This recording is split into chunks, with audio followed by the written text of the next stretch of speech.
Good morning, Raptor freaks. Lexi Outs here, and the Raptors lost to Spurs last night in a 3-point loss. An admirable loss in some ways. They played really well against them in a lot of ways. Honestly, if you ask Spurs fans, they're impressed with us. And they've played a lot of teams recently, and they've been kicking their butts. Like the Spurs beat people by 15 plus points normally.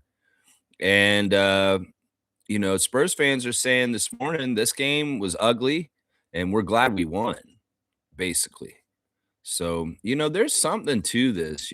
I know that people can be frustrated and upset about not closing out with the win, but there are mile markers to show progress. And there is definitely progress here. There's definitely progress here. We had a lot of smart decisions last night, I thought. It's just that we have certain problems with our team right now we still need to fix with the roster build. And also, we just need to get older and grow up and learn more as a unit since we're such a young team. So there's a lot to this. It's really easy to get down because we've lost 2 games in a row, but we have to realize who we've been playing the last 2 days and that we've hung with them, that we played against the 2 best teams in the Western Conference, and we competed with them, and they were in trouble to possibly lose both those games. And that says a lot, seriously, because these teams blow people out.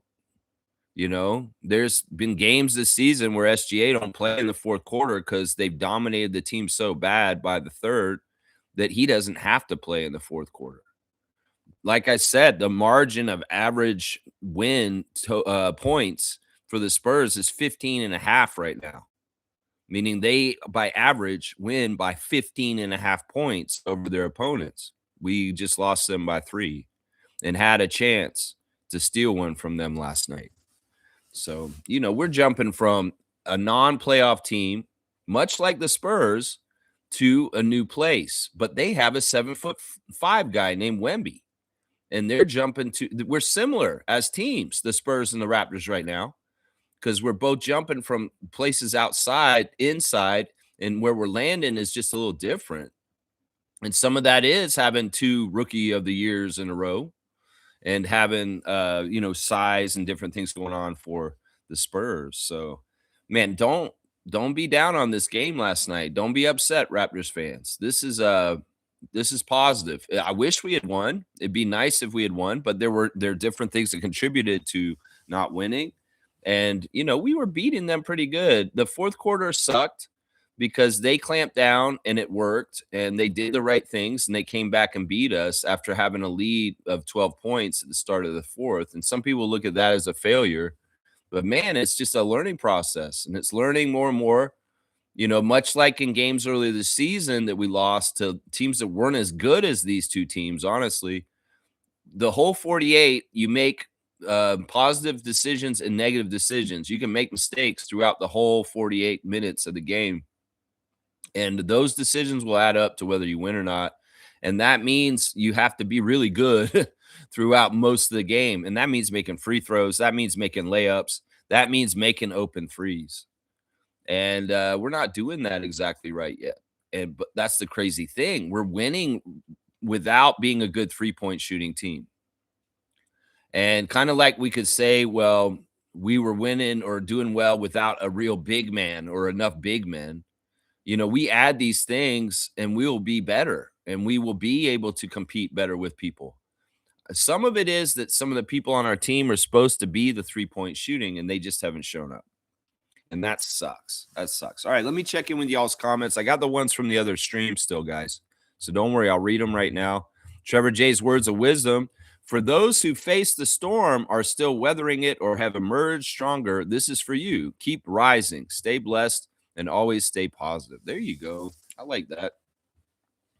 I like that. Adversity and controversy and conflict and different issues and things you got to deal with, they're there to test you and it can be tough. But if you're facing the test and you're getting it done and you're working through it, kudos to you.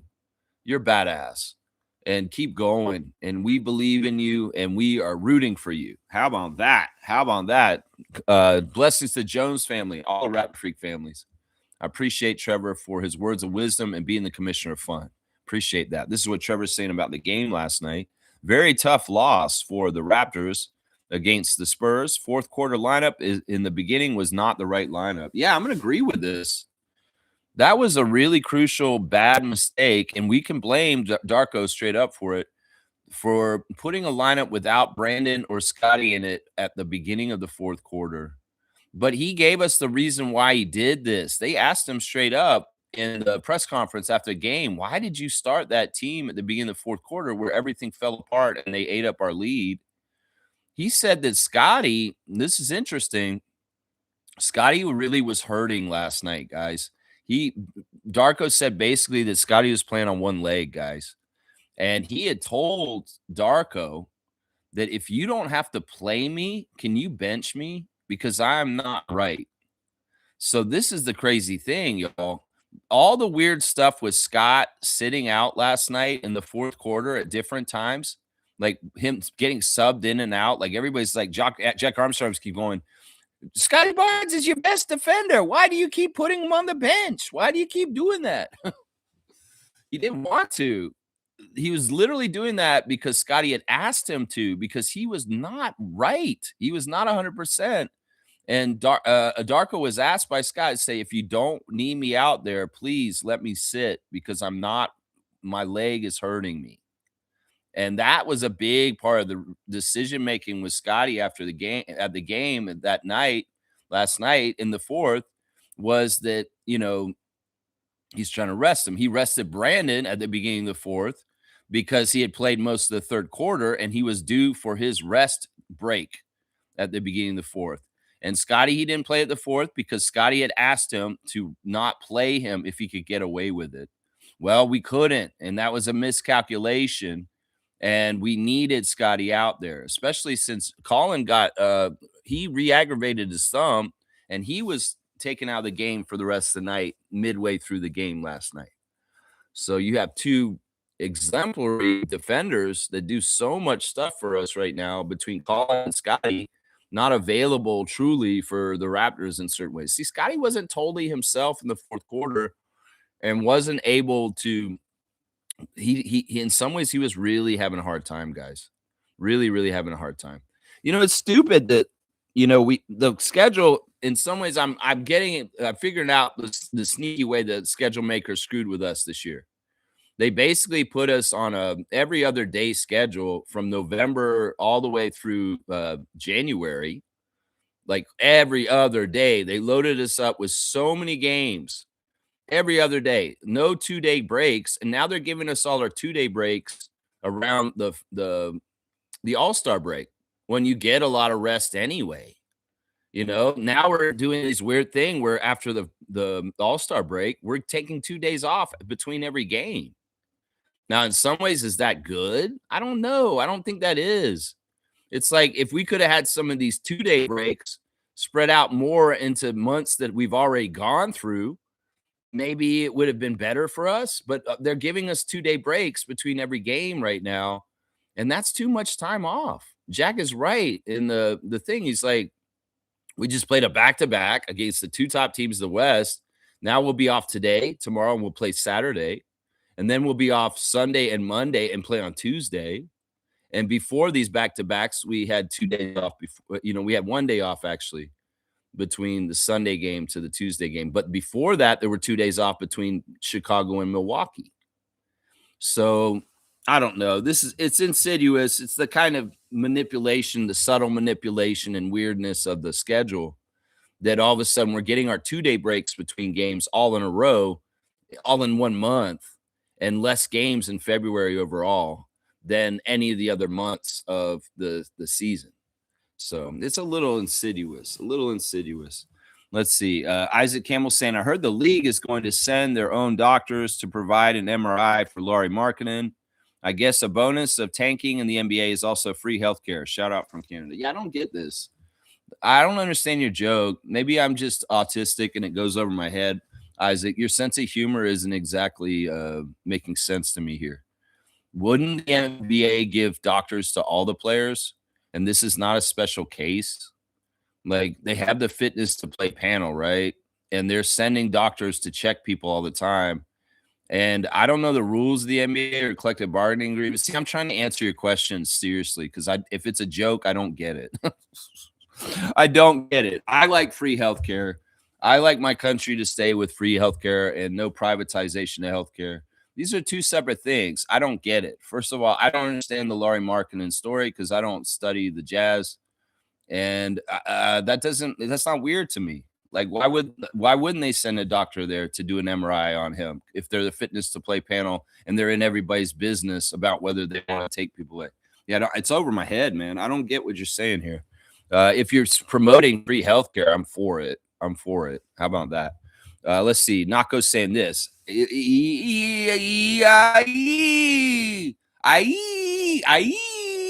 that what you're saying? That's weird, man. What a frustrating loss. Spurs got a little bit of luck winning this game. I don't know if it's luck. I think it's skill. I think it's was good coaching and a very good talent and a very good roster and good execution and just a smart game plan. And, they've done some things that a lot of teams have been doing in recent times. They limited Brandon. They try and really mess with Brandon. I think that one of the things that helped them win this game last night is Scotty not being 100%. If Scotty's 100%, maybe he's out there more often, like we just said, and he's not getting subbed in and out like he was. I thought they were doing that because of foul trouble, not because Scott had asked Darko to take him out. I thought they were doing it because of foul trouble and that they were trying to save them fouls, Jakob and Scotty, with that weird sub that they were doing for Jamal and Jacoby. It was like they'd sub out Yak and Scott and then put Jacoby and Jamal in. It was weird, man. It was weird. And then that whole thing with Trace Jackson Davis just jumping in for rebounding on the free throws. It was a very strange thing. No, the luck, if there's any luck that helped the Spurs win yesterday, it's the Raptors missing open shots and layups that they should have made or missing free throws that they should have made because those all make up the difference between them losing and winning. The stark difference, and I'll see it when I look at the box score with the team stats, is that the Spurs made way more threes than us. We got to the free throw line more than them and made more points at the free throw line. And the deficit was 3 points. But if they got, like Jack was saying in the middle of the game, they had plus 27 on us at the 3-point line. And that's a hard deficit to make up in other areas. Not to mention the rebound battle was tough once again. But what do you expect? You're playing 7'5" Victor Wembanyama. What do you expect, man? Yeah, I don't know. The luck that they got was the Raptors missing shots they should have made, maybe. Like a push shot by Jakob that's perfect and it jumps around and then falls out and doesn't go in. Maybe it's a 3-point shot that BI or somebody else would have made that it didn't go in. Maybe it's a free throw that somebody got up to the line and they had the chance to make a free throw for the Raptors, but it didn't go in. That's the luck that the Spurs had right there. I wouldn't even say the referees were helping them at all last night. It was a very fairly refed game, in my opinion. Trevor J saying this. We played this game so good. We're getting better and better. Raptors going to be great problem for the East and West teams of what happened last night. Okay. All right. We played the game so good. We're getting better and better. That's for sure. That's for sure. Like, I would gauge this game against games early in the season and say we have gotten better this season. It's just that we are playing two of the best teams in the league right now. I think the Spurs are the best team in the league right now, guys. Their 10-game winning streak right now is against very quality, good play teams overall, including both the top teams in both conferences.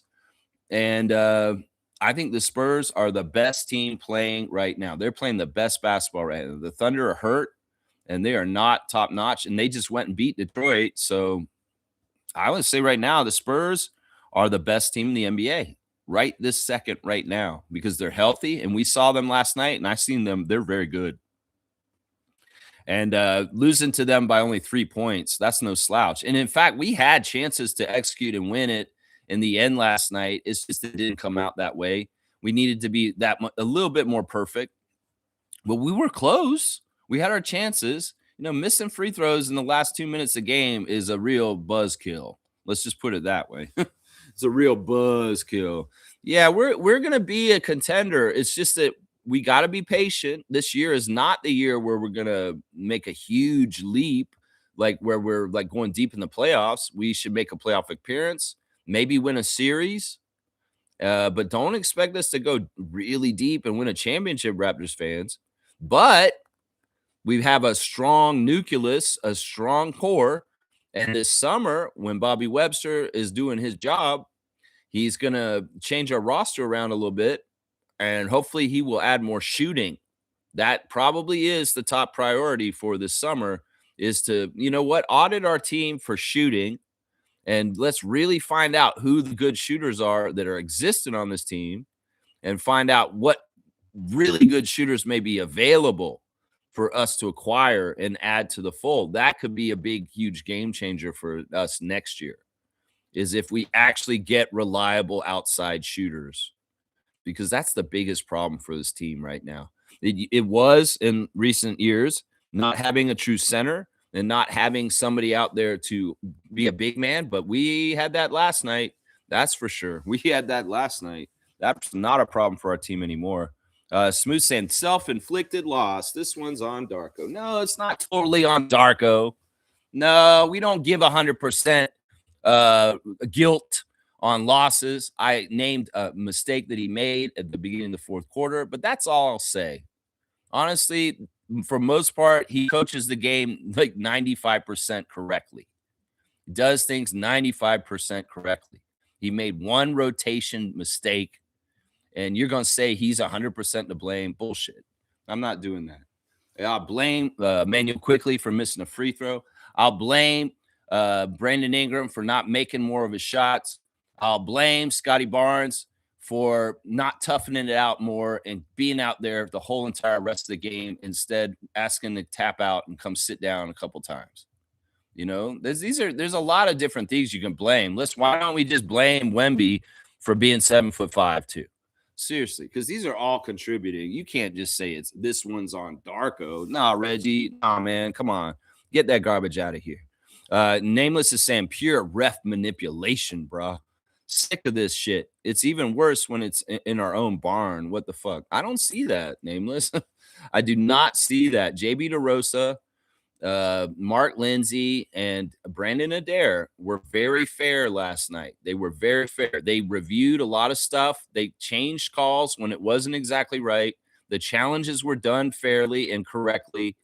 There was, we could look and see how many foul shots were given to both teams. The Raptors got more foul shots. So, nah, you can't say this about this game. We're not blaming the refs for what happened last night, because they were not the factor for what happened. In fact, they allowed us the ability in the last few minutes to be close enough to strike and win without interfering. In fact, I like the fact when the refs stopped calling whistles. And, the other thing that shows this isn't true, Nameless, is the Raptors were in the bonus really early in the fourth quarter. And the Thunder, not the Thunder, the Spurs, they were not in the bonus, even in the last couple of minutes of the game when we were trying to foul them. We had to foul them a couple times before we could put them on the line. So, no. You guys have interesting takes, but this isn't what happened, y'all. This is not what happened. All right, let me see what else you guys are saying in the chat. In the other chat, let's see. Superfan Mo is in the house. Good morning, Monique. I hope you have a great morning, and hope you're having a good day. And thank you for going to the Oklahoma City game the other night. I'm not sure. Did you go to the game last night too? It may have been a back-to-back for her, hitting the arena twice in a row. That's right. Good morning, Raptor Freak crew. That's right. Nako saying if CMB wasn't injured, we win. Man, there's so many woulda, coulda, shouldas you can say, man. It's just what reality is and what happened. And yeah, we woulda, coulda, shoulda, all kinds of things. Man, if we had Michael Jordan on our team, we would have won. It's like we can't do this. It's like the world is what it is. And saying this could have happened, this could have happened. There was a really interesting moment that was caught You know, it was interesting miking Mamu. Mamu is a great person to mic because he's real and they can probably share a lot of the stuff he's saying, whether it's encouraging people.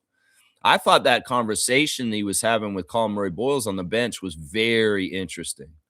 Basically, Sandro Mamukelashvili was talking was helping him with understanding why he should not play for the rest of the game. Colin was asked to not play the rest of the game because his thumb was hurting. We saw him struggling on the court, writhing in pain, and that's what Jack said. Colin is struggling. He's struggling, is what he said. And they got him out as quick as they could. In fact, Darko had to call a timeout. And Mark Lindsay was nice, and he's like, "Yeah, get this player out of here." There was a lot of weird substituting going on last night, and the refs were very nice in allowing it. There was one point where we had 7 guys on the court. It was confusing, and Mark Lindsay had to go and make sure we didn't do a fast one with the scorers table to make sure that we had the right people subbing in and out. And he was very fair about that. He could have been a stickler about that shit. Trust me. If he wanted to be, because that was all kind of disorganized. And if they had tried to inbound the play with 7 players or 6 players on the court, we would have gotten in trouble. So that was good. But anyway, we heard Sandro counseling Colin Murray-Boyles about sitting out. Colin wanted to continue to play. Colin was obviously like, I'm not that hurt. I've been playing with this thumb already. Don't take me out for the rest of the game. But Sandro turned to him and he said, look, there's 24 more games this season. There's the playoffs. You're hurt. We need you for later on. You need to listen to them. If they don't want you to play right now, you need to just sit. Because Colin was not wanting to sit. He was not wanting to sit. And if he had had his choice, he would not have been sat for the rest of the game. He would have tried to come back out and keep playing. So I don't know. He's not that kind of addition to make sure that we win for sure. I mean, he could have done some plays and done some things to help us get over the top and win for sure, but that's not a for sure knockout. You can't just say if Colin wasn't injured and sat out for the rest of the game that we would have won the game still. You can't say that. You can't say that. Smooth saying self-inflicted loss. Okay, yeah, this one was a new level of ugly. No, it wasn't. That's not the game I saw, Reggie. This is not a new level of ugly. This was actually a really good, well-played game, and I'm proud of my team. And I'm not holding my head in shame, and I'm not using words like ugly and self-inflicted. No, we played against the top team in the league, and we hung with them the whole game. In fact, we were beating them, and we could have beat them. And you could get mad because of that, because we had a 12-point lead at the fourth and say, oh, we gopped it up, we choked, and we lost. That's a really good team against us. And they are used to trying to do stuff like what they did last night. And there's no shame in losing to the Spurs right now, considering who we are and where we are in our rebuild and what we're trying to do and what they've been doing this season. So this is crazy talk. You saying all this like this is a new level of ugly? No, it's not. A new level of ugly is trading OG Anunoby and ending a 20-game losing streak for the Detroit Pistons on the same day. That Saturday was the lowest of ugly that's ever been in the history of the Raptors, in my opinion. When we traded OG, got RJ and Emmanuel, and we didn't have enough players, and the Pistons, who not won in like over a month, finally got a win for the first time. That is ugly. Okay. Let's have different levels. Like, you're going to use words like this, you better understand the difference. That's ugly. That's ugly. You want to know what's ugly? A season in Tampa and a lot of ugly games in that season. You want to know what's ugly? It's a COVID year where half our team is out all of a sudden. We have replacement players and we're playing Cleveland on Boxing Day and we're getting blown out by 40. That's ugly. This is not ugly. This is not ugly. This is us competing with a top-level team and almost beating them and showing that we can compete with these kind of teams. Because you know what? There's teams in this league that will play the Spurs and they will get their ass handed to them. And we did not get our ass handed to us. No, we didn't. They got by us by the skin of their teeth. So let's not over-dramatize this in a negative way. I'm very proud of the way our players played last night, and we did not add up to winning, but this is very good progress. This is what this is right here. Yeah. Smith saying starting the fourth was a really bad mix of guys on the floor. I hope they're learning. Yeah. And this is a case where the coaching staff can learn a little bit too. This is a case where they can.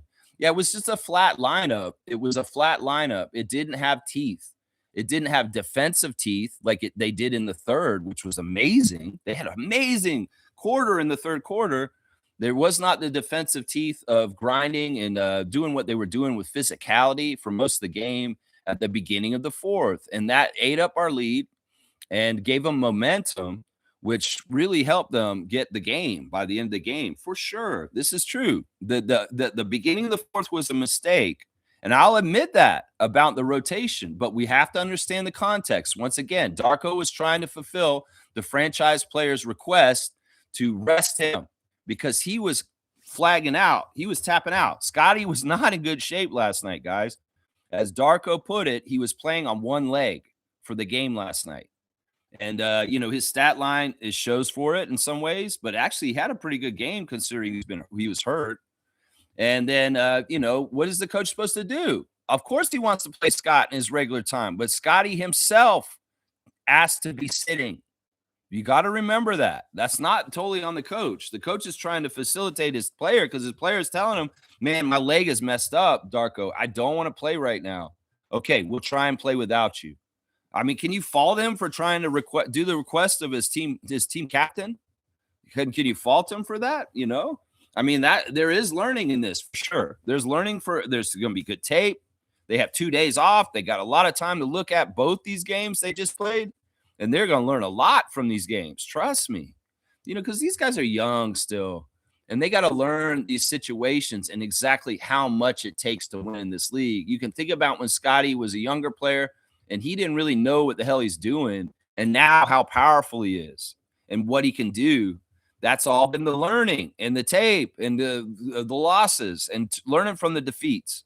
And, there's guys after him like Shed and Walter, only in their second year. And they have a path to learning more about how much it takes to win in this league, whether it's in crunch time, defensively or offensively, or taking care of things the whole 48 minutes. Cutting down on turnovers, making free throws, playing the right way. There's always learning going on when Darko is your coach. That's right. Nako saying most of the fourth quarter was icky.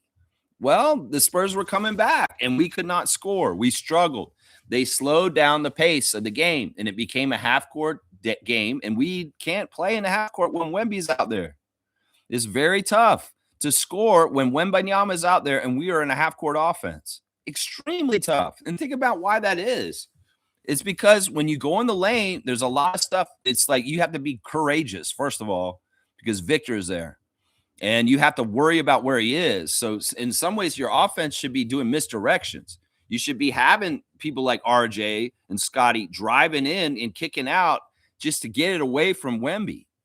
Because Wemby will block you if you're near the basket. It's obvious. We saw that. So what do you do when you're a team that is not a good three-point shooting team and you have the inside taken away from you because the looming threat of Victor? It's a tough time to score. And they really clamped this out like that. And that's when we need people like Jacoby and Sandro and IQ and Grady and Jamison to start making threes when the storefront is closed because there's a tall Frenchman standing there. So, that whole situation is a perfect storm of fuckery for our offense and could make us look really bad. That's why our best moments were in transition when we agitated them and we got the ball out of their hands and we were running back the other way. That was our best moments. That's our best time. But when it's the fourth quarter, it's closing time, it can mimic playoff atmosphere as far as slowing down, becoming more defensive, and being more half court. And the Raptors are not their best in half court. We know this. And that's part of the problem why we need better shooters if we're going to be a true playoff threat. Because things are going to slow down and they're going to be exactly like that fourth quarter in the playoffs. And that's when our guys are going to have to be money from outside. And there can't be any nonchalant shit. You guys, if you're open, you have to fucking make the open shots like a lot of NBA teams do in this league. And that's something we have not done well this year at all. We are one of the worst shooting teams in this league. And that Achilles heel can be stepped on by other teams like the Spurs did in the fourth quarter. They have this ability because of Wemby. I mean, I got to commend RJ Barrett for taking it right to Wemby at times and actually scoring over him. We saw Scotty shoot over Wemby and actually make a shot over him too in the first half. But this is the thing: RJ's played Wemby on Team Canada, and he's on France, right? And we beat France last summer before the Olympics in a friendly game where it was awesome. I covered the game on this channel. We did a watch along, and RJ was taking it to him. And there was some stuff that we learned from playing Wemby internationally. RJ Barrett, he has a little bit more familiarity with him, and he can understand how to navigate around him. That's why he's brave. And he'll go in there and because he understands kind of how to maneuver around him to try and make the shot around him. Sometimes it's getting as close as possible to him, guys, because his arms are no good if they're super long. If you're inside him and you can shoot around his long ass arms, he can't totally block it. Sure, he could hit it with the side of his arm or something like that. But that's kind of what RJ's strategy was: get right up next to him because his arms are so long. As well, if he's going to hit with his hand, he's past where you're shooting with the ball. But RJ was the most successful Raptor, in my opinion, last night with trying to score around Wemby up close in proximity because he wasn't afraid of him, first of all, and he had some experience from FIBA and Team Canada playing against France and doing it there already. So it's just a tough thing, man. That fourth quarter was icky, but it was icky because of the defensive scheme and the strategy of Mitch Johnson and the Spurs. It worked. It worked. It worked. It was smart. If our weakness is that's the smart thing to do, right? Seeing Scotty and RJ hit those shots over Wemby was nice, wasn't it? It's cool, man. Yeah, I like the Scotty one over him. Yeah, Scotty, Scotty's an amazing player, man, and he's so much fun to watch. But yeah, the Spurs are an interesting team. They have all those guards outside in Castle and Vassell and Fox and Harper and Keldon Johnson, all these different guys that are really scorer guys that are dangerous, like the broadcast team was saying that, the Thunder after SGA, their guys are not as talented as the Spurs. Sure, SGA is on a whole other level, but these guys on the Spurs with their guards are dangerous dudes.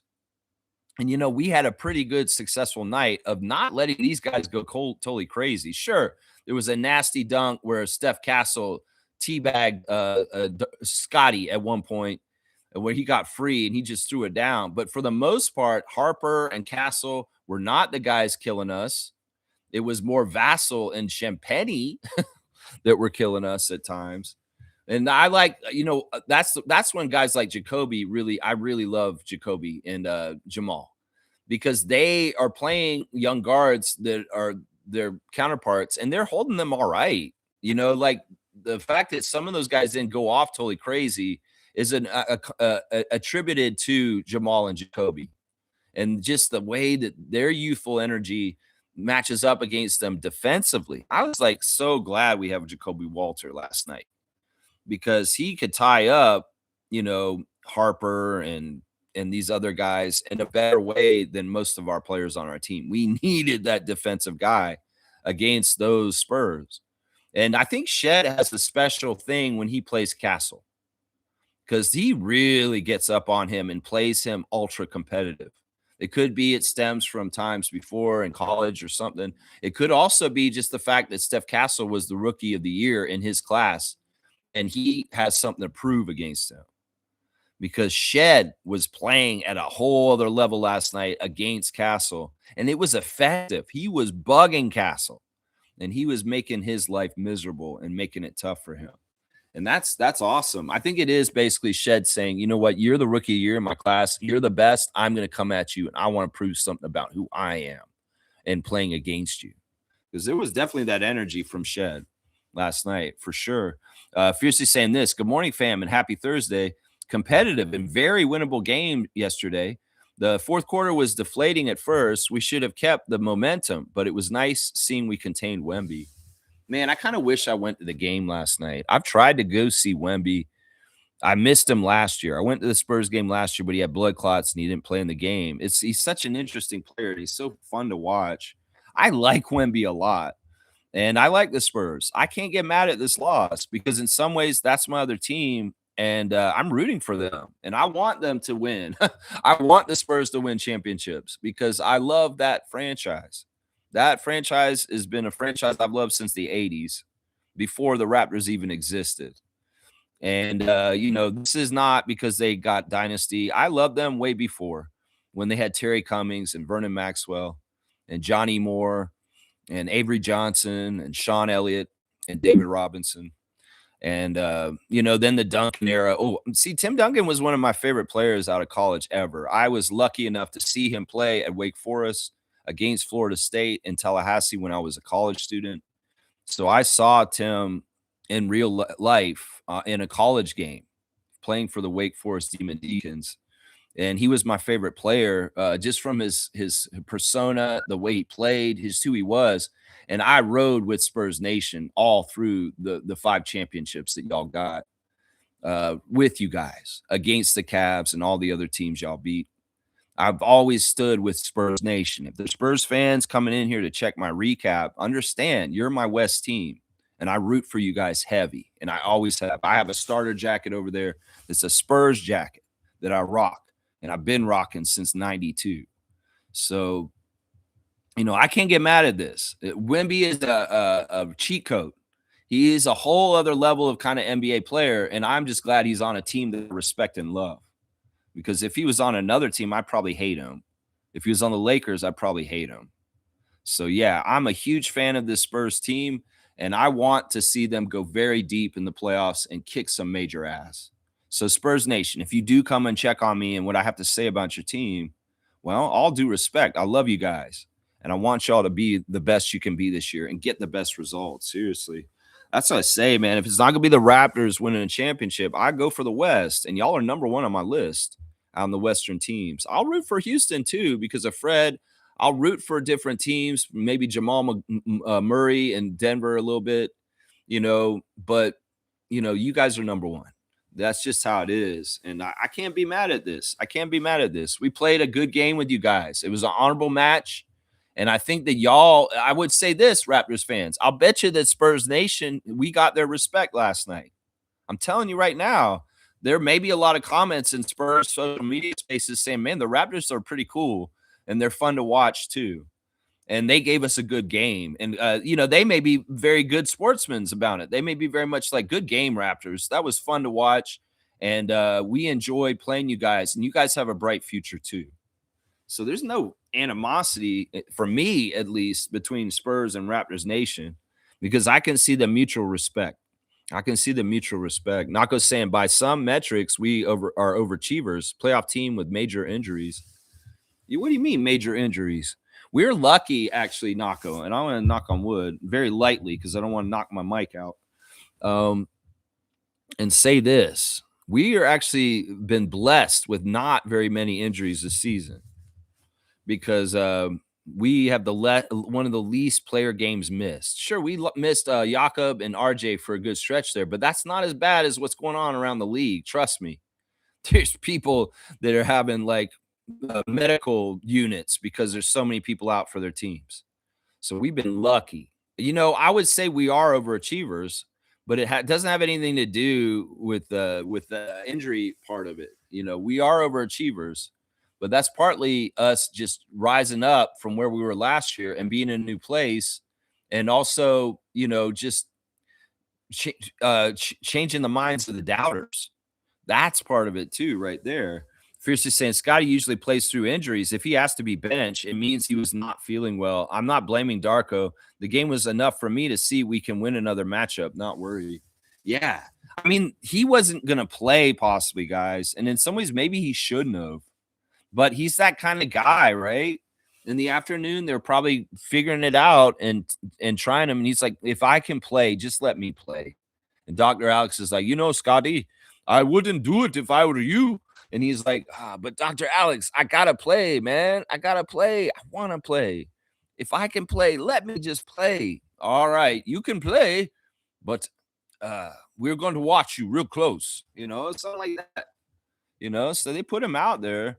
But there was some caveats about, this and this and this, and how it hurts, Darko. It hurts. If you don't have to play me, can we bench me? Scotty's not asking to be benched unless he absolutely needs to be benched. We know that this guy is an all-out guy, a winner, and a dude who wants to be there for his team. In fact, it's probably weird to him sitting at the beginning of the fourth quarter on the bench and watching the lead dissolve and feeling like, it probably sucked for him. One of the most people it sucked for. Out of all the people watching and everything, he's watching in horror on the bench and thinking, man, maybe I should have been out there. Maybe I should have been out there. Smooth saying the rest is good for them. More time to think and try and make corrections. I know. I like it too, but I'm just saying, why is it all clumped up in this part of the season? Why can't we have a couple of 2 days off like in November or in December or in January when they were doing us every other day, 15 games in a 30-day month, and we were playing every other day? And that's the thing. All of a sudden in February, we get all these 2-day breaks. And there's a couple more for the rest of the season. In some ways, I guess it's better near the end of the season to get the longer breaks in between, I guess. That makes sense. I mean, we're due them, and we're owed them, and we get them. Every team's gonna get more than 1 day off breaks here in the season, but to have them right in a row to me is kind of like fishy. It's like, can we spread these 2-day breaks out and maybe get a 2-day break like every month, like 2 or 3 every month instead of having like 5 of them all in February? Does that make sense? Especially since February is when the All-Star break is, and they're getting a week off anyway in the middle of it. I just say spread it out. These rests in some ways can be great for rehab, but they can also like be hard to build momentum from game to game because you're not showing up and playing games, but like 2 times a week. This is it right here. Super fan saying Darko and RJ's costly errors. This team has to learn from these mistakes. I don't even remember what RJ's error is. What did RJ do? Did RJ just have a turnover where he lost the ball and you're calling it an error? I mean, they're all missing shots and causing turnovers and missing free throws. So I don't know if it's RJ in particular. I'm going to defend him, Monique. You're going to put a stray bullet towards him about something he did last night. What did he do? I don't even remember the play where RJ screwed up. Was it just some play where he tried to dribble into lane, he lost the ball, and they took the ball and ran the other way? That's what you're talking about, right? And Dylan Harper got like a dunk. I kind of remember that play. Yeah, but that's just normal waste, right? Just like in a restaurant, you're going to have a little bit of waste, just a moment where this just went wrong. And it's, you're going to have to chalk up a certain percentage of like your food's going to be a waste, right? So that was a wasted possession. That was a mess up. Sure. Now, we're going to come at RJ for it. I'm not going to come at RJ for it because everybody's going to have a turnover, a missed shot here and there. I mean, Brandon hit the side of the backboard on the tying 3. We could point to that too. I'm like, what the fuck is that, bro? Like, this is the shot to win. This is the shot to tie it. And Buddy hit the side of the backboard. Then we can point blame on each one of them. We want to go to each Raptor. I'll point to each one and give them a blame. I don't want to put RJ out there as an individual just solely because there's points where everybody screwed up. Points where everybody screwed up. That's right. That's right. Jordan's here. Cheers, Raptors fans. Cheers to you, Jordan from Canada. Thanks for coming back to chat again today and being a part of our discussion. I appreciate you. Raptors Champs is in the house. Good morning, Raptors Freaks and Champs. Good morning to you, Raptors Champs. Always a joy to have you in the chat also. Superfan Mo saying fourth quarter woes. Yeah, I really described it really well earlier with the half-court offense struggling against a Wemby defense. I like what Darko did. I thought, everybody criticized him over the last couple of days about how he's used Jakob, choosing to bench him in the game against Thunder and then playing him against the Spurs. I actually am glad he did it the way he did it. A lot of people are saying, if he had played Jakob the night before against the Thunder, maybe we would beat them. Maybe we're just a little bit short against both of them because they're good teams and they know how to close games out and win. I really, really actually totally makes sense that he lined up his minutes with Cornette. And he didn't even need to have him for Wemby. He was thinking about Cornette because Cornette is a brick. He is a huge human being, and he is not somebody that anybody on roster other than Jakob can handle. So in some ways, that's why he benched him. It wasn't even Wemby. In some ways, Brandon's a great person to guard Wemby because he's one of the few people that kind of has the wingspan and the height to actually kind of get into the stratosphere that Wemby is in. And in some ways, I like the Brandon Ingram on Victor Wembanyama defensive assignment. That actually worked really well in a lot of ways. And that's part of the reason why Victor's stats don't look so good in the box score after last night because Wemby actually did have a little bit of trouble with Brandon guarding him. Brandon guarding him. It's not like they put Scott on Wemby for the game. No, they didn't. It was more Brandon guarding Wemby. And when Cornette came in, that's when Yak came in. And there were a lot of their minutes were linked together. There was time where Yak was guarding Wemby. And that was interesting. It was a little bit awkward. In fact, there were times where Yak like tackled Wemby and fell over him. And I'm sure Spurs fans loved that. Holding their breath. You know, I would wonder what Spurs fans were thinking seeing the Raptors playing Sandro and Yak at the same time because they love both those guys. The Spurs fans love both those dudes from coming from their team and playing for them. And they probably were intrigued by that lineup with them together. And they were also probably really impressed with what Jakob did last night because Jakob was fantastic, guys. On the down low, Jakob Pertl played top-notch defense. And a lot of people won't recognize that because they're offensive hounds and they only watch for points and threes. But man, Yak is back, man. Stillman and I were in the Discord talking about this, and at one point Robert posted in the Discord, "Man, Yak is back," and I'm like, "Yeah, he is. He is back. He looks like he's moving great. He feels good, and the defensive presence of who he is was absolutely badass. I mean, they tried to lob the ball into Cornette." And Jakob got that ball and intercepted the pass. Man, it's so good to see Yak playing healthy and playing great and showing all the negative nephews in Raptors Nation. He's not washed. And he can still play at a high level, man. Still play at a high level. Fiercely saying yes, because Lauri Markkanen suffered right ankle and hip injury during practice and will have an MRI. People find it dubious. Yeah, I don't know about this. In some ways, this is, once again, guys, I used to be a Raptors/NBA channel, but I'm not anymore. I don't cover the NBA like we did in the first couple of years of this channel. I can't anymore. I don't want to because in some ways they disregard us so much and ignore us. I'm making this a 100% Raptors channel. If it doesn't really have to do with the Raptors, I don't care. I don't care if Tony Bennett got hired by the Lakers. I don't care if there's this little move somewhere else in the NBA right now. I care about the Raptors, the tempo, the CBL, the Raptors 905, and Team Canada basketball. And little news about injuries and different things with the other teams, I don't give a shit about anymore. I really don't. I used to cover the whole NBA, but I just can't, and I don't care. And it's in defiance also of how they disregard us and put us as a blind spot. So I really do just focus on the Raptors, really just on the Raptors. And I don't know what's going on with marketing. I didn't do any research on this. I have no knowledge of this. So I can't talk about this in any knowledgeable way and tell you guys the details of why this is happening. That's kind of why this is frustrating to me, is because, sure, I'd love to tell you why Lauri Markkanen has a league doctor or this like that, but I don't care. I'm not going to go do the research like I do for all the Raptor stuff that I do. This is the difference now. I know I used to advertise this as an NBA channel, but it's not anymore. This is just a Raptors channel. And if somebody comes in like Nebester or Denali and they want to talk about their teams for a second, I'll do it to the extent that I can talk about them. But I have no idea what's going on with Markkanen. I'm sorry, guys. I just don't. Nako's saying that one shot that De'Aaron had was a real lucky shot. They're legit, though. Yeah, De'Aaron Fox is a weird player. I don't respect him. I think that he's way overhyped. Sure, he's a fast player, but I don't think he's a very good player overall. I don't think he's a good shooter, and I don't get his hype. Sure, he can do some fancy dribbles, but, you know, in some ways we contained him well over the whole course of the game, but he did get loose a little bit at different times and did hurt us. And you're right, that was a pretty lucky shot that he made in some ways. Yeah. Mo was at the game last night. Of course she was there.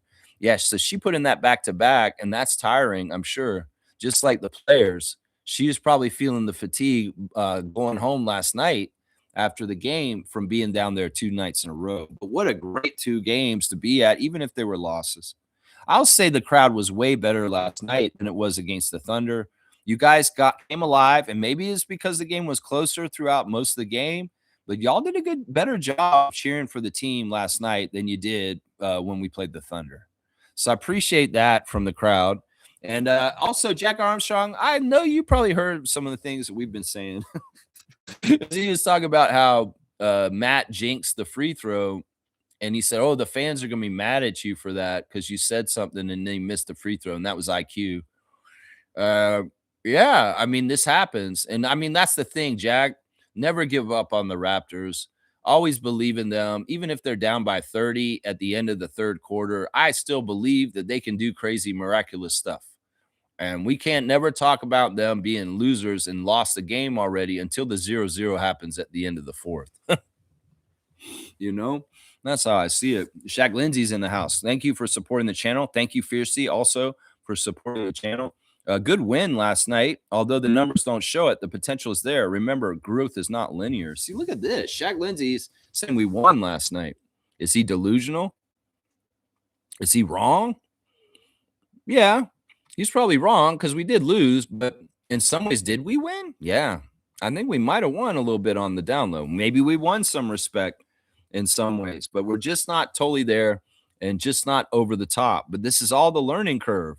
And, we've had a huge leap this season. In some ways, it's not as big as the leap as the Spurs, but it's similar. And we probably are the two teams that leap the most this year as far as potential and growth and what we're doing. So we can't hold our heads in shame about this. We just have to understand that we're not as high as them yet, but in the escalator going towards the Larry O'Brien, we have jumped up above a lot of the rest of the league. So that's a good thing, right? That's right. Fiercely saying we missed open shots, free throws, and a crucial rebound that could have possibly led to tying the game in the fourth. Yeah, that was a really bad box out. Those box outs were interesting at the end of the game, and that was Brandon. Brandon fucked that one up. Brandon was the extra guy with Wemby there, and Yak's going to tie up Wemby. He's going to hold him off, and Brandon's the guy, the extra guy who needs to come in. But no, they didn't get active about it. One of the Spurs guards ran in and stole the ball in the middle of the lane when Brandon should have cleaned it up, and that was totally Ingram's fault. That rebound, that offensive rebound the Spurs got at that point, he was the extra guy just standing there watching the ball, and you didn't go get it. That was totally Brandon's fault. So, I mean, I could find a spot for each of the Raptors and say, this is where you contributed to why we lost. And that was that one right there for Brandon, for sure. Yeah, that box out was really bad. And I think it was Harper who ran in and got the ball. It was either Harper or Castle. And they got the ball back out, and then they ended up scoring off of that. See, that's good execution by a top team in the league. They get the ball and they do make something out of it. Yeah, that was a heartbreaker right there, because if they got that rebound, we have possession and we're only down by 2, and we make a 3 at the other end, we're up and we're winning the game all of a sudden right at the end of the game. But that killed us. That killed us bad right there. That was a really bad box out. Really, really bad box out for sure. Yeah, let's see. Vegan Grass is back in the chat. Good to see Vegan Grass, a regular in the Raptors 905 chat. We're going to be there tonight because College Park Skyhawks, second game with Raptors 905 visiting them, is tonight. And let me go look at the refs real quick for that game in honor of Vegan Grass. Tonight, the referees for Raptors 905 at College Park Skyhawks, JP Prim is the crew chief, number 64. Jafar Kinsey, number 38, is the referee. And Eric Lewis, the disgraced referee, will be the third ref. Eric Lewis, of course, got in trouble for a burner account a couple years ago and got fired by the NBA. But he is trying to make his way back to the NBA, so he's a G League ref right now. So you may recognize Eric Lewis out there, number 88, the older ref. He's kind of a controversial ref. So, yeah, that's our ref crew. We got to try and even the series with College Park Skyhawks on this trip because they beat us 2 nights ago, and it was close. We shouldn't have lost that one. It was very similar to the game last night in some ways. And tonight we need to get on the winning side. I know Andrew Jones is going to try and do that. We have the 2 ways and Jonathan Mobo there. So we do know that Elijah Martin, A.G. Lawson, and J-Mo will be available for the Raptors 905 against the College Park Skyhawks tonight. So, yeah, be there or be square. 7 o'clock tip-off will be in YouTube. The chat, you'll see the superfan Monique Lawrence official and myself and other RFF in the house, Vegan Grass. You're RFF now. If you're going to be on my show, well, you can be that RFF just like Kareem Thomas and Isaac Campbell and everybody else that's in there when we're goofing around in there and dealing with the Mac Glazers. The Mac Glazers. Vegan Grass is saying it was a good game. No reason for people to crash out. They kept it competitive and looked good for most of it. Yeah, see, this is the thing. In some ways, the Raptor Freak channel has to be the mature voice in the Raptors nation, because nephews and casuals will crash out on Reddit and Facebook and Instagram and Twitter and all the social media spaces where people are going to be opining about the Raptors. There's going to be some really crazy takes that are absolutely over the top, unnecessary, and silly. Silly, just immature. So in some ways, if there's one thing we're going to do on this channel is we're trying to be the mature voice of reason. And that's why I would direct Raptors fans, if they want to see things with a little bit more of a clear lens of fairness on things and not be overly negative about our team, because we're in some ways we're conditioned to be by the media and the NBA and other people. They condition us to hate ourselves. This is a phenomena that happens in real life with people also. If you think about this deeply, there's a lot of that going on with Raptors Nation and Raptors fandom, is that, yeah, you get what I'm saying, right? Vegan Grass understands. And this game is not one to hold your head in shame about. It's not, or to crash out, as he says. He's exactly right. He's exactly right. This is not that kind of game. Seriously. Yep. All right, let's see. Let's keep going in the chat. Great talk today. I do have the phone line open. If somebody wants to call me today, you can call me if you have the number.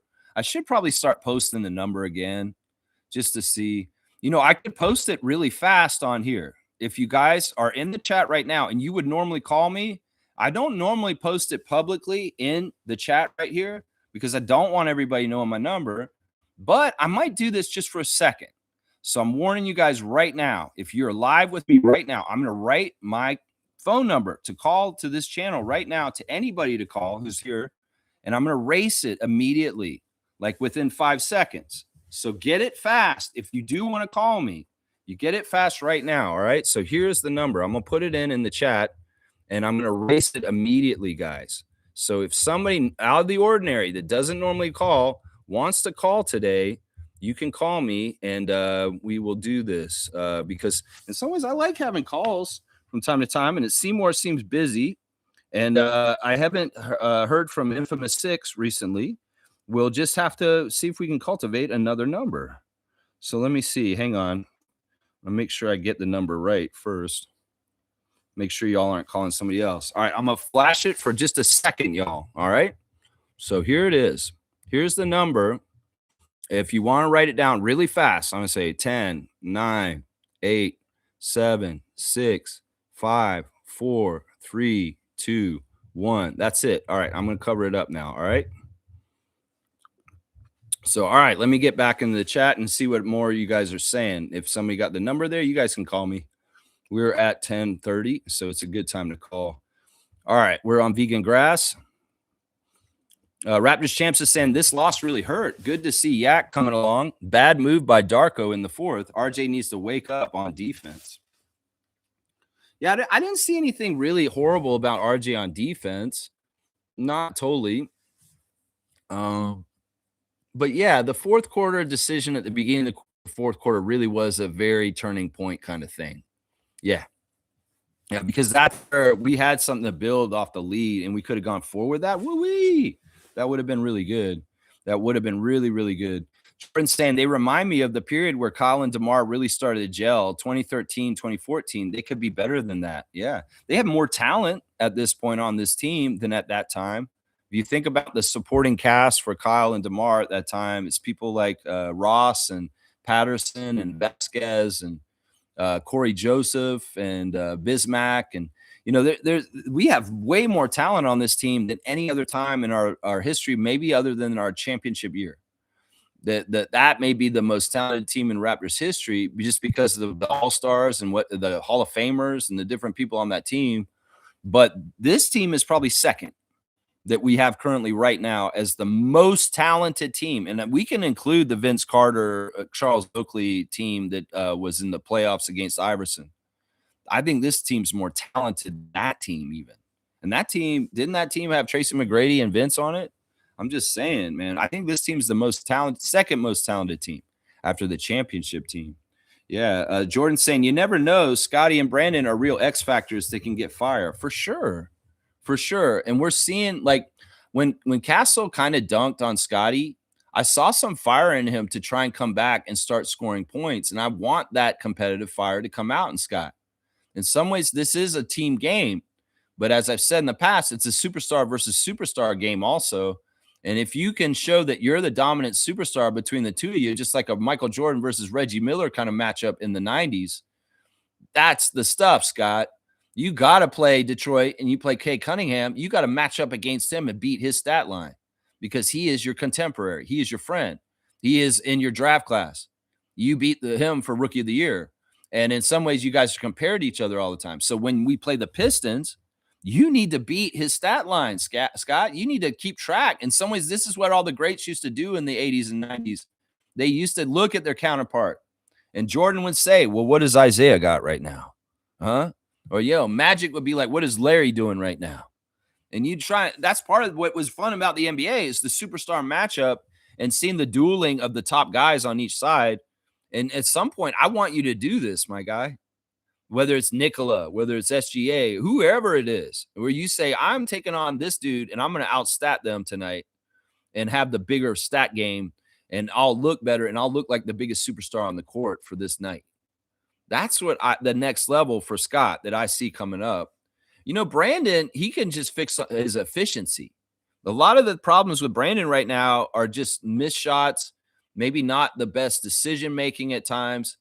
And that'll improve his game and make him better. But Scott's aggressiveness to try and take it to the other team and be the man against the other man, that is the next evolution for Barnes right there. That's it right there because I can see it. It's showing little glimmers here and there where he gets pissed off because something happens at one end of the court. Maybe somebody talked trash, and then he comes back the other end of the court, and he's very, very aggressively going for a mid-range shot or going straight up to the basket and dunking it on them on their heads.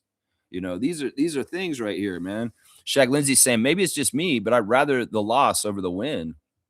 I don't know. That does sound like just you. I would have loved to win the game last night. I mean, it would have been a nice juxtaposition from the game against the Thunder to say, well, we didn't beat the Thunder on the first night of the back-to-back, but we did come around and beat the Spurs on the second night. I thought we were going to win last night. A lot of the energy in the middle of the game and the way things were going, I was like, we can beat them. And I was really starting to think that. And we could have, but we did not take care of the lead. We did not keep that double-digit lead in the fourth, obviously. And that is a big key to losing right there. Quickly, too. We love Quickly. You know what? Let me do the stars of the game real quick. Of course, we only do 3 stars when we lose. So I have 3 stars of the game for last night. Quickly is my number 1 star of the game, guys. And some people may look at that and be like, what? You picked Quickly as the number 1 star? I don't totally get that. Why would you do that? Why would you pick Quickly as the number 1 star? Well, his stat line is not that bad, guys. It's pretty freaking good. And he was the leading scorer for the Raptors, I believe. So they both got 20. Brandon and him both got 20. But Emmanuel did it on way less shots. 37 minutes for IQ, 20 points on 6 of 12 shooting. So he is 50% from the field, 3 of 5 from 3. And those threes from IQ, we need them. In fact, when we were down to the Spurs in the game yesterday, and even with the comeback against the Thunder the night before, being down 25 and tying up the game before the end of the game, that was an accomplishment there. IQ is that burst of turbo, like in a video game. If you have a race car and you can hit the turbo button to get that speed to go faster, all of a sudden, that's what IQ is for our team offensively. And when we have deficits, he is key to making up those deficits fast. We need him to put the ball in the hoop quickly, all of a sudden, in ways that he does. And that's why, man, when he's shooting well, he's efficient, 6 for 12, he is the guy who's closing gaps when the score is against us. Let's just put it that way. He 5 for 7 at the free throw line. This was the problem I had with it because he missed 2 free throws, and that's not like him. He's a really, really good free throw shooter.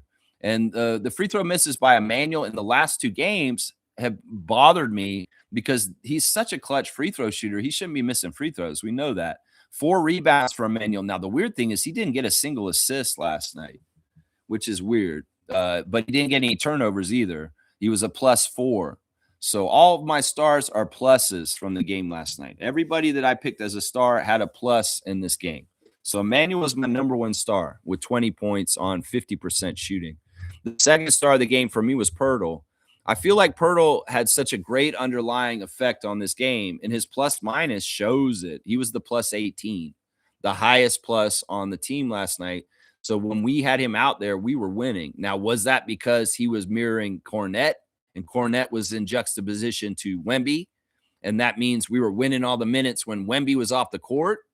Maybe there is a little bit of that effect, but still, you cannot deny that Jakob is moving better. He's more aggressive. He's reading the floor really well and moving to spots, and he has a defensive presence for the Raptors. He does really good things for us. He's the end all be all in some ways to help guard our lane. You know, we don't have Jakob healthy last night. Luke Cornette eats us for lunch. I'm not going to lie. Seriously, that is the truth. He eats us for lunch if we don't have the counterweight to throw weight around against Luke Cornette. I'm telling you right now is a big problem. 28 minutes for Yak, 15 points on 5 of 11 shooting. He made all 5 of his free throws. That's fantastic. And Spurs fans were probably like, whoa, Jakob's making all his free throws. They probably were like that last night. They're like, holy crap, Jak's making his free throws. He had some toilet bowl action too, with some of them going in. 7 rebounds for Yak. 3 of them were offensive. 2 assists, 0 turnovers, 1 steal, and 3 blocks too. Yeah, he had some cool blocks, man. There was a basket that they for sure were going to get, and Yak came from behind and blocked the shit out of it. I think it was Castle too, which was awesome. So yeah, we got to love Yak, man. Yak is back, and well, hopefully his back will be nice to him, and he'll be more effective and more involved in our games more and more as the season goes on into the playoffs, and people will respect the contribution and the reason why Jakob Poeltl is essential and an absolutely important Raptor player for our team. You gotta respect that, Raptors fans. You have not had the examples in your face because he's been out for 2 months. But when you see him out there and he's back to full speed, you will remember. You will fucking remember why Yak is good on our team. And all the bullshit y'all say about him being washed and too old and all that, it goes right out the window because nephews don't understand the NBA. All right, Brandon Ingram is my last star of the game. I had to give him a little bit of credit because, you know, Brandon is navigating in very treacherous waters. You know, these teams see the scouting report with him and how to confound and confuse him and make it hard for him to score. But he's such a good scorer. He goes above and beyond. He shoots it. He was hesitant at times early in the game and passing out and not going aggressively. And I was like, bro, just elevate and shoot over them. I don't care if it's Wemby. You have it like that. And in some ways, he was a little hesitant, and we paid for it, whether it was a turnover or him getting collapsed on with the double and him just not finding somebody and it goes the wrong way. Man, but Brandon kept fighting. And I want to say this, his offensive creativity is fun to watch. Because in some ways, especially with Wemby out there, these guys have to be really kind of careful about their shot selection and where they're shooting from because this dude is seriously a problem. And Brandon had to improvise and kind of do a couple different things, a little bit different at times. And he found some success in doing that kind of stuff. Of course, the turnaround mid-range shots are fantastic. He's so money. And it's just so nice to have that kind of weapon on our team that is that kind of level of undeniable scorer, much like a Kawhi Leonard or a Vince Carter in our past. So respect that. In some ways, understand the scouting report switches to him on different ways. And what we need to do is have different protocols for how they play Brandon for how we should play him. And if they're going to very aggressively deny him the ball and come with the doubles really fast, he should be playing off ball more. And we should not be trying to post him and put the ball in his hands. Because this is the thing. The secret is Brandon Ingram's field goal percentage is actually really good off the ball.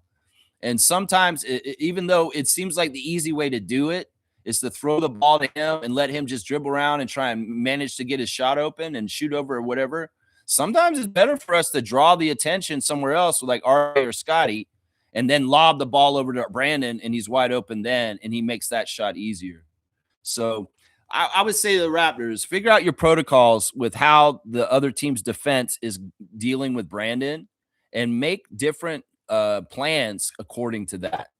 Because there are solutions to however they want to play him. It's just that y'all need to go ahead and do the counter antidote to make sure that you guys are successful, whatever they do decide.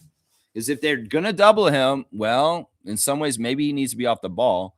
If they aren't going to double him, well, let them make that mistake and let him go to work, is what I'm saying right there. So, Brandon, 37 minutes, 20 points on 9 of 22 shooting. He missed both his threes, including that shot at the end of the game. 2 of 2 at the free throw line, 11 rebounds. So he got a double-double, which is fantastic.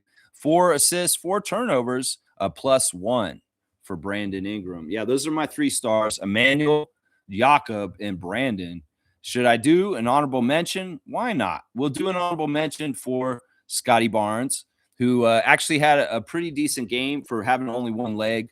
31 minutes, 15 points for Scott on 7 of 13 shooting. He was 1 of 4 from 3. They were daring Scott to take threes, and he took a couple of them. 4 rebounds. He did not take a single free throw. So this is 2 games where Scotty is active. He's taking contact, and he shoots 1 free throw attempt between the 2 games that we just played in this back-to-back. That's messed up. They went from giving him 1 free throw against Oklahoma City to 0 free throws against the Spurs. That's kind of messed up. 4 rebounds, 2 assists, 5 turnovers for Scott. That's him not being totally 100%. 3 steals and a block. So he added 4 more stocks. But Wemby on the other side got 6 stocks last night. So I don't know where they are in their competition for being at the top of the stockpile.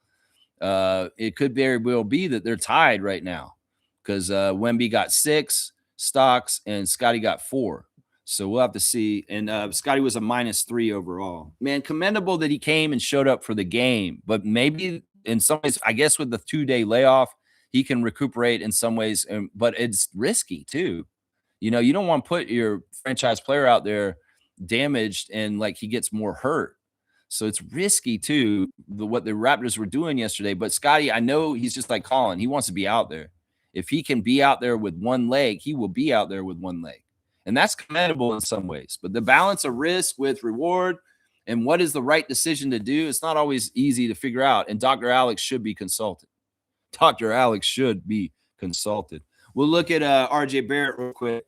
33 minutes, 12 points, 4 of 14. Yeah, another kind of bad shooting game for RJ. But listen, part of this is Wemby. Part of this is just, somebody's got to be aggressive and try and score. And RJ's, you know what? He's going to get some of these baskets. A lot of these shots that he's taking are not bad. They're just not falling. Whether they're the little push shots near the basket, he had some successful ones, and then he had ones that were not good. And then the 3-point shots, he's got to take those, guys. I'm sorry, because we need 3-point shots made, and RJ is one of the more capable, better people to shoot threes for us. Alas, he was 1 for 6 from 3 last night. 3 for 4 at the free throw line, only missed 1 free throw. 7 rebounds, so he's helping us there. 3 assists, 2 turnovers, and a -5. Yeah, listen, RJ is having his best year defensively. Maybe their defensive lapses still here and there just because of some of the limitations for himself athletically. But for the most part, his effort is there, guys. We cannot knock RJ for not trying his ass off on defense because he's definitely trying. Colin Murray-Boyles had a tough game. His last 2 games were kind of duds. And that's weird because he's had really solid games this whole entire season as a rookie. And, well, it's partly because he's hurt, honestly. We know that he didn't play just before the All-Star break because of his thumb. And he did come back and play a pretty good game against the Bulls and the Bucks. But these 2 games against these 2 teams, he's looked more hurt and ineffective. And Colin was 15 minutes, 4 points on 1 of 4 shooting. He hit his only 3, which is cool. He was 1 of 2 at the free throw line. A little bit of concentration needed there. 5 rebounds, 1 assist, 0 turnovers, and 1 steal, a -18. So he is the worst plus-minus on the team. And I think that that's just like maybe that was a poor decision to have him start against Wemby. I know that the reasoning was, and they said this after the game, Jakob talked about it and Darko, that they started Colin over, Jakob because they wanted a more active defender against Wemby to stifle and cause problems and trouble for him. And maybe a byproduct of that is, Collins sacrificed himself to be a thorn in the side of Wemby, which was somewhat effective. If you think about Wemby's stats and the fact that he never really got going in this game last night, but it was also sacrificing Collins' offensive game and maybe some of the stuff that he would do normally for us because he has a special assignment and it's an alien that's 7'5". So 15 minutes for Colin, 4 points on 1 of 4. Yeah, I went through this already, didn't I? Yeah, I already went through it. Yeah, in some ways he may be somewhat also. We have to understand rookies go through rookie wall, and the college season has a certain length to it, an amount of games. And in the NBA season, you get to a certain amount of games played. This is different than what you're used to from anything before. You're playing a harder grind, a longer grind, a tougher grind, and 82 game season, you will hit walls as a rookie. And it could be we're right around that right now with Colin right now. Sandro Mamu had another dud game off the bench. And this is a little concerning because he's been such a solid contributor every single night, no matter what. We could depend on him for threes and energy and getting dunks. Before the game, it was fun. Sandro was practicing dunks before the game, and I saw him do a crazy lob dunk. And he did say publicly in the last week since the All-Star break that if they asked him to do the dunk contest, he would come and do the NBA dunk contest at All-Star break. That's interesting to me. Would you guys want to see Mamu do the dunk contest? I wonder what he would do, man. Like, in some ways, I don't like big guys doing the dunk contest because it's not as impressive to me. But I think that in some ways, the way Sandro is and the way that he kind of flies around, like the way he is, he might be very interesting in the dunk competition. What do you guys think? Sandro Mamu in the NBA dunk comp. 14 minutes for Sandro. His minutes were chopped. 2 points on 1 of 2 shooting, 3 rebounds, and that's pretty much it. He was a minus 13. Yeah, Jack was saying this during the game. He's like, if we have so much time off and this is such a high premium team we're competing with, we should go heavy on the starters and play them really heavy minutes and tighten up the rotation in a playoff kind of way because of the long layoff between playing Washington on Saturday. And just the fact that, like, we're playing this team and this is a really good team. If we want to beat them, we got to play these guys heavy. Little did Jack know, the suggestion is not totally jiving with Scotty's leg health and also Collins' thumb. And, but they did seem to chop the minutes off the bench in weird ways, whether it's DMP and Grady or Sandro only playing 14 minutes. Let's see. Jamison Battle got in ahead of Grady once again. 6 minutes for Jamison, only 2 points. He made 1 shot. It was a little banker, mid-range, running towards the basket, which is nice because we like to see him have a fleshed out offense beyond the 3-point shot. 1 turnover for Jamison. He was a +1. Yeah, I feel like at the end of the game, this is when you put Jamison in. You need a 3 to tie the game. Play Jamison Battle right at the end. Like, he's a specialist, and this is a special situation where you need a really good 3-point shooter. And I would like to see this kind of substitution by Darko and maybe a little of like faith, even if he's out there just as a decoy. He's somebody they really have to take seriously as a very potent 3-point shooter. And maybe he's out there as a distraction, at least, if not the guy to take the shot. And IQ gets more room to make the shot instead. I didn't totally agree with them calling Brandon's number to take that shot at the end of the game. I kind of wish they had gotten the ball to IQ and let him take the big 3 to try and tie it at the end of regulation. I kind of wish they had gone that way. Shed, honorable mention for him. I thought he was fantastic in a lot of ways. He had a real eye of the tiger, really matching the energy of the young, youthful, talented Spurs guards. 19 minutes, 12 points, 3 of 7 from the field, 2 of 3 from 3, made all 4 of his free throws, 1 rebound, 3 assists, 0 turnovers, a +6. He's definitely an honorable mention. Jacoby was not as important in this game as he was in the Thunder game. 19 minutes for him on 5 points on 1 of 4 shooting. He missed both his threes. He was perfect at the line, though, 3 for 3. 7 rebounds. Those are helpful. 2 assists, 0 turnovers, and a steal. A -6 for Jacoby Walter. Yeah, and then Trace Davis came in for a rebound, and that's pretty much it. Yeah, it was interesting, the rotations, and some of the mistakes made by the rotations did lead to us losing. But I was interesting that he tightened up the minutes and did give extra heavy minutes to a lot of the starters. I mean, 37 for Brandon, 37 for IQ, 33 for Barrett. And even though Jack was noting that Scotty had only played 21 minutes in the game, well, you got your reason, Jack, after the game. Like, why is Scotty playing so little in this game when we have 2 days off? Well, it's because his leg is really hurting him. Let me go give kudos to the other side of the box score real quick. We'll talk about Devin Vassell. He's the one really was the secret weapon for them. He's like a player that's unlauded in some ways. He's underrated. He's also a guy that has had acrimony around Spurs Nation in the last couple of years about whether to keep him or not. And him and Keldon Johnson are similar. I think that a lot of Spurs fans are very happy that Florida State's Devin Vassell is still on their team, honestly, because he's been a real secret weapon. 32 minutes for Devin, 21 points on 8 of 13 shooting, including 5 of 6 from 3. And those threes were absolutely key for them to win. Without the 3-point shooting of Vassell, they don't win this game last night. They do not. Yeah. So kudos to that. De'Aaron Fox did chip in for 20 points on 8 of 15 shooting. And those were the two high scores there for them, 20-point scores. Dylan Harper off the bench, 15 points with 7-11 shooting, 5 rebounds, 7 assists. That's a pretty solid line, too, on that side for them. Harrison Barnes is another player that's not starting for them anymore. This is a testament to how their talent has gone up this year. Barnes was their starter last year, and now he's off the bench. And Harrison is a great, solid vet off the bench, and he can contribute really solid minutes even if he's not starting.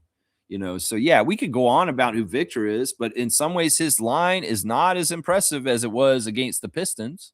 So is that a small victory, Raptors Nation, that we held Victor to 3 of 12 shooting, 12 points with 8 rebounds instead of 17 rebounds, but he was a plus 19 and the huge factor for winning for the game for them.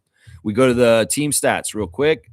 And that is an area where it would be very stark to tell us why things went wrong. We did get more shot attempts than them, 4 more, but we shot worse than them.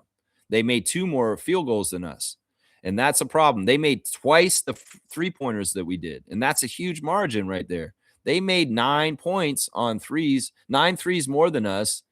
And that's 27 points more than that we have to make up in other areas. You know what I'm saying? And that we can't make up all that at the free throw line. And we tried to. We made 10 extra points at the free throw line. But alas, that's not going to make up 27 extra points for them. So that's interesting. We did get 27 free throws, and we only missed 4 of them. And they missed 10 free throws. So they were missing a lot of free throws. Thank goodness. We did out-rebound them. And that is a victory, 50-40. The Raptors out-rebounded Wemby and the Spurs. So that's pretty good. Assist-to-turnover ratio, they actually beat us there. 28-13 for the Spurs. They got a nice 2-1 for sure. Meanwhile, we got 17-13. And this is on the download that's not normal for the Raptors at all. Only 17 assists. So there was something about Mitch Johnson's game plan that was not allowing us to play off of each other. And that's crazy. Normally we're getting 30-plus assists if the Raptors are healthy in their offense. So a 17-assist game is symbolic of a scheme that the Spurs had that really stifled us. And a lot of it was half court and us trying to go one-on-one in half court situations. And that's not the Raptors' best offense. Let's just put it that way. Yeah, points in the paint, we did beat them there too, 48-36. So there is some stuff here that is very positive. And considering that they beat us so bad at the 3-point line and we only lost by 3, that's actually kind of amazing. Seriously, that's absolutely kind of amazing. Yeah. Yeah, let's see. Smooth saying the reaction is the way it is because the Raptors keep doing the same thing consistently and losing. Yeah, but who's to say what the timeline is, Reggie? You're not in charge of this. What is the timeline in the NBA? Is when the fans say jump? No. Golly, man. People got to remember the NBA is not easy. And to microwave and get huge results really fast is rare. You have to go through the learning process of each stage of rebuilding. And you can ask teams like Denver how long it took them to get to the point where they won their championship. You can ask us how long it took for us. And, the commenter said earlier, this is like 2013 Raptors. I don't think that's true. I think this is more like 2017 Raptors. But how many years did Colin DeMar have to build up to get to when we got to the 2019 championship? So it's like you can say this keeps happening and it's keep losing. Raptors fans want the results. Who the fuck are they? Seriously. We develop and go on our own speed, and the fans don't determine that. And in some ways, there's different levels of how fast you develop in your rebuild. Ask the Wizards. So we should be grateful and thankful that we're seeing huge dividends and payoffs of our rebuild with Darko and the stuff we're gaining as a team in the NBA and moving up in the standings. But oh my gosh, entitled Raptors fans are like, well, they're not winning these games. Well, who the fuck are you guys to say whether we're on track or doing the right things in our progress and what timeline and how fast that's supposed to happen? Because seriously, they act entitled. They act like, oh, this is supposed to happen. We're just supposed to win. Ideally, we'd like to win all the games, of course. But the NBA is a tough league, and rebuilding a team isn't just a straight line that's easy. We have to go in the ups and downs, show progress like we did last night. And that's why people like Shaq Lindsay saying stuff like, I feel like this was a win. They're not wrong, because we are showing milepost markers of how far we've came.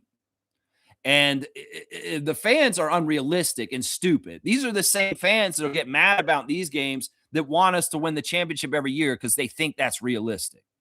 So I'm not going to take any kind of energy from nephews who don't understand a real building process in the NBA and how the schedule doesn't go by what they want. And you guys can go ahead and say we're mad because they do this consistently and lose. That's not true. We've won a lot of clutch, close games this year. Now, we are showing a proclivity to lose the top teams in the league, but that means that we have another level to get to when we want to compete and start beating them. And in the next 2 years, we will start beating teams like the Thunder, the Spurs, and the Pistons, and the Celtics, and the Knicks more often, and that will be more mile markers shown on progress. It's just, man, I'm not letting casuals and nephews critique this team and tell me whether they should be winning or not, because they don't have the educational knowledge to fucking gauge this correctly. Oh, Randolph's here. Blessings, beloved Raptor Freaks family. A chain has many links and is only as strong as the weakest link. Which link are you? I used to like that game show. That British lady was a jerk, though. She's like, goodbye. You are the weakest link. Bismarcky. It's like, what the fuck, man? That weakest link lady, she was crazy, man. She was crazy. Yeah, I mean, we should all be linked together. We're all in one, symbiotic in this world with the plants, the trees, the animals, the birds, the microorganisms, the everything out there, the fungi. Everything is connected to us, and we need to keep those links strong, because they collapse, well, we in trouble. Bees go bye-bye. Bees go bye-bye, food go bye-bye, and we don't need that. So in some ways, it's not necessarily the human part of the chain that needs strengthening. Sure, we need a better infrastructure and more support systems for families and people that are hurting financially with housing and all kinds of stuff. We need to look out for the ecological side of the chain. As far as we need to start protecting the environment better and better, because as species and insects and different things disappear, we disappear with them eventually. And they're like the canaries in the coal mine telling us, hey, things aren't going right. You remember when you were a kid and you used to go on a road trip with your family? There'd be so many bugs squashed up on your windshield. Where the fuck did they go? Right? You ever drive in the country now and you ever get bugs squashed on you? That's a scary thing, because that means that we're losing life on this planet.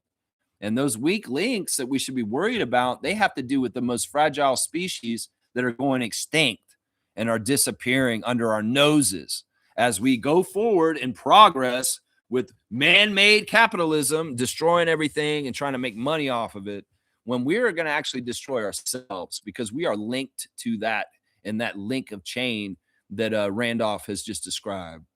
Yeah, let's think about that one for today. How about that? Kudos and blessings to the Phillips family and all the Raptor Freak families. Thank you. Yeah, G saying this. The start of the fourth quarter lineup really hurt them. Brandon played the entire third, and Scotty was playing injured. Our bench needs to get stronger to help these types of moments, and they will.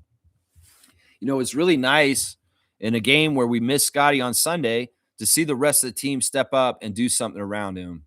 Game where, RJ's ineffective and Scotty Barnes isn't playing well, and Brandon Ingram steps up and beats the Bulls. Different people are going to have to do different things on different nights, whether it's Ingram, whether it's IQ, whether it's RJ, whether it's Scotty, whether it's Jacoby. We need different people contributing, stepping up and rising above and doing stuff like that.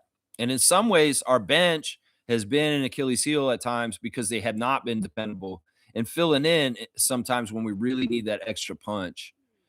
So this is true. We need the bench to step up and be a more solid bench. And this is the area, like I said, I love our starters. I think that the core we've got right now in the starting lineup is right.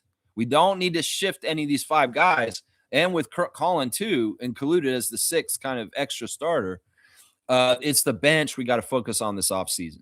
We absolutely have to be kind of a little tough with people like possibly Grady and thinking about, well, how can we improve our team better? And these roster spots are going to need to be filled by people that may be needing to be more consistent and ready for helping us.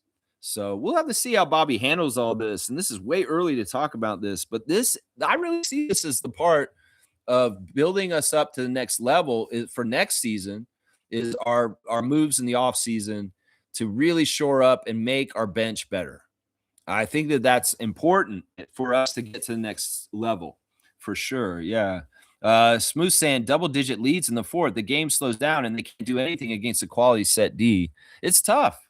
It's tough. And you can understand this. I mean, Wembanyama is a new phenomena. And he is not good for our team in particular. He's tough for any team in this league, but for a team that's in the bottom of the 3-point shooting percentage in the league, it's like really, really tough. They'd be dumb not to do what they did in the 4th quarter and try and win that way. They would be dumb if they didn't do that. And they did.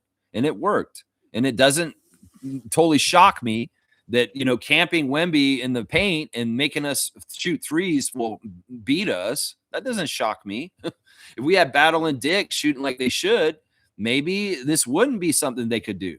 Seriously. Maybe this is something they wouldn't be able to do. Jordan's saying, RJ, good thought. I appreciate that. Yeah, I love our words of wisdom. Man, they're always they're good guidance for me. They're good guidance for me personally. And I hope that a lot of y'all get something from them also. I mean, it's an interesting little kind of thing to do on this channel. We're talking about basketball and the Raptors, but we do have ties to, words of wisdom and spirituality and, thinking beyond ourselves in this world. And that's kind of part of this channel for sure. That's part of this channel. That's right. Burns is back. Good to see Burns back. Longtime Raptor fan. Happy to see him back. He said, I wasn't impressed with Jakob Poeltl. That's crazy. Did you see him in agility-wise read the play and stop an easy basket for Luke Cornett when they lobbed the ball to Cornett? Jakob backed up like a secondary in a football field and batted that ball away and caused a turnover. I don't know if you didn't see that. Did you see him block a Spurs shot when he had beaten our whole entire team and he said, get that shit out of here and put it into the stands? I mean, did you not see this stuff, Burns? He got 15 points. So it's not like he was totally silent offensively like he has been in the game since he returned either. So he's starting to show signs that, you can look at just the offense. You can look at this or that. You got to understand the defensive contribution. You got to understand how much he makes IQ better. He totally makes IQ better. It's not a surprise that IQ in the two of the last 3 games, the game that Jakob didn't play is the one he didn't play as well in.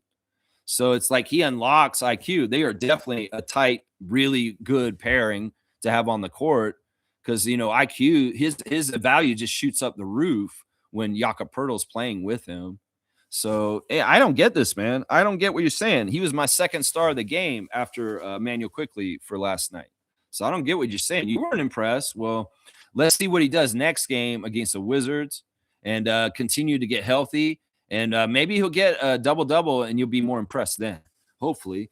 G saying, I do wish that IQ took the last shot. It's become a bit predictable to give it to Ingram at the end of the game. I don't know if that was totally the play they had designed It seemed like they worked it around a little bit, and it may have been like that wasn't the person they intended the ball to land on to shoot, and they just kind of had to do it. In those situations, you can't always tell who they actually intended to get the ball to because it kind of goes chaotic sometimes, and it's just whoever's going to get it. So we don't know. Without asking Darko, who did you draw up the last play for? We can't say for sure that that's actually what they intended to happen. A corner three from behind the backboard like that. Yeah, I don't know if that was it. Of course, De'Aaron Fox making a shot behind the backboard. That was pretty interesting, that little move that he did there. That was kind of um, one of those momentum shots. The one where he got around RJ and he made that little flip shot over the backboard. That was some Larry Bird shit. That was interesting, man. Mo's saying this: Raptors have now lost an NBA high 5 games this season when leading by double digits in the fourth quarter. See, that's just a Debbie Downer stat. Yeah, but also we've been a very clutch team with teams with close games too.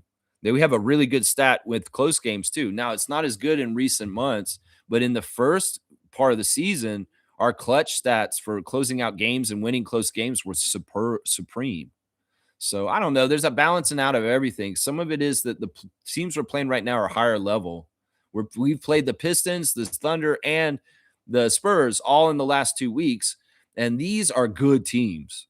These are really freaking good teams. I'm telling you, these are the top 3 teams in the league. These 3 teams we just saw recently. For sure. For sure. Burns is saying, I don't understand how the Raptors lose always on the fourth quarter. They don't lose always in the fourth quarter. Let's not make this sound like this is a regular thing. I mean, I explained exactly why what happened last night. And I'm not totally surprised by it. This is a tough sport.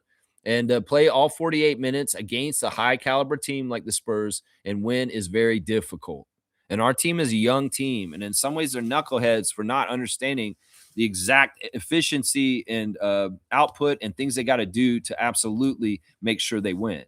And that's part of still a learning process. Scotty's way better at knowing how to win this year than he was in his rookie year or his second year or his third year. And he's learning and it's getting better and better. And the same thing goes with all those guys, whether it's Emmanuel, RJ, Jacoby, Jamal, they're all learning better and better what it takes to win in the NBA. And this is all great for their learning process. These 2 last games were supremely good for them to learn from. Seriously. Yeah, G saying Yak looked great. He was moving well. I know. This was really, really a great thing. And in some ways, he played well. And I'm very happy to see a more normal Yak on the court for the Raptors. Yeah, Raptors champs saying credit to coming out with energy on a back-to-back. That's another thing. They showed resiliency. They showed fight, and they showed dog, considering the fact that they played the top team in the league the night before, the champions, in a very close game that was using the starters right up until the end, pretty much. And they were putting a lot of energy out in that game, and they did not look completely. They were a little tired in the fourth, you could tell. But for the most part, they put out energy and played their hardest as they could, considering the back-to-back. And we got to remember, the Spurs had the day off the night before, and they had a day of rest, and we were playing on the second night of a back-to-back. So that's a lot of it right there. Burns is saying, I want to see more of Davis play. Me too. I've actually been very surprised TJD hasn't played more in the last couple games. It seems like with some of the size that we've been dealing with, it made sense to put him in the rotation more. But, there's things about it all that we don't see in practice. And it could very well be he's not competing hard enough in practice.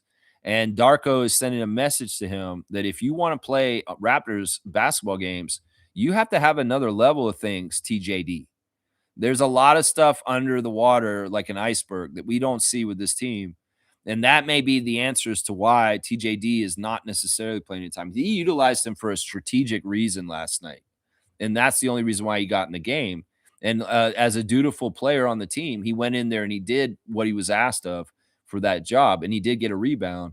But, that's it. But that's the thing. We don't know what happens in practice. We don't know if his level of compete is not impressing the coaches, because in some ways the minutes get decided by what happens in practice and whether guys are looking like they're playing all out or trying hard, and that may be part of the reason why Grady was getting so much time up until this point. Like, this is the first time Grady's gotten a DMP and not played in a game since his rookie year. when he was healthy and he could have played. This is the first time this has happened since his rookie year. So he hasn't had a coach's decision did not play until last night. So that's interesting to me right there. That's interesting. Shaq Lindsay saying most of these teams below the Raptors are looking for a home run in the draft. We're looking for a bunt. Yeah, I'm even thinking about the draft. The draft does help us. We do get new talent and add people like Jacoby and Colin, and it is helpful. But in some ways, that's never been the place where we make the big, huge jumps. It's more like with a Kawhi or a Brandon Ingram that we make the big, huge jumps through some sort of amazing trade that's very smart and masterful. But this summer, I think that it's really going to be like mid-range housekeeping with our team.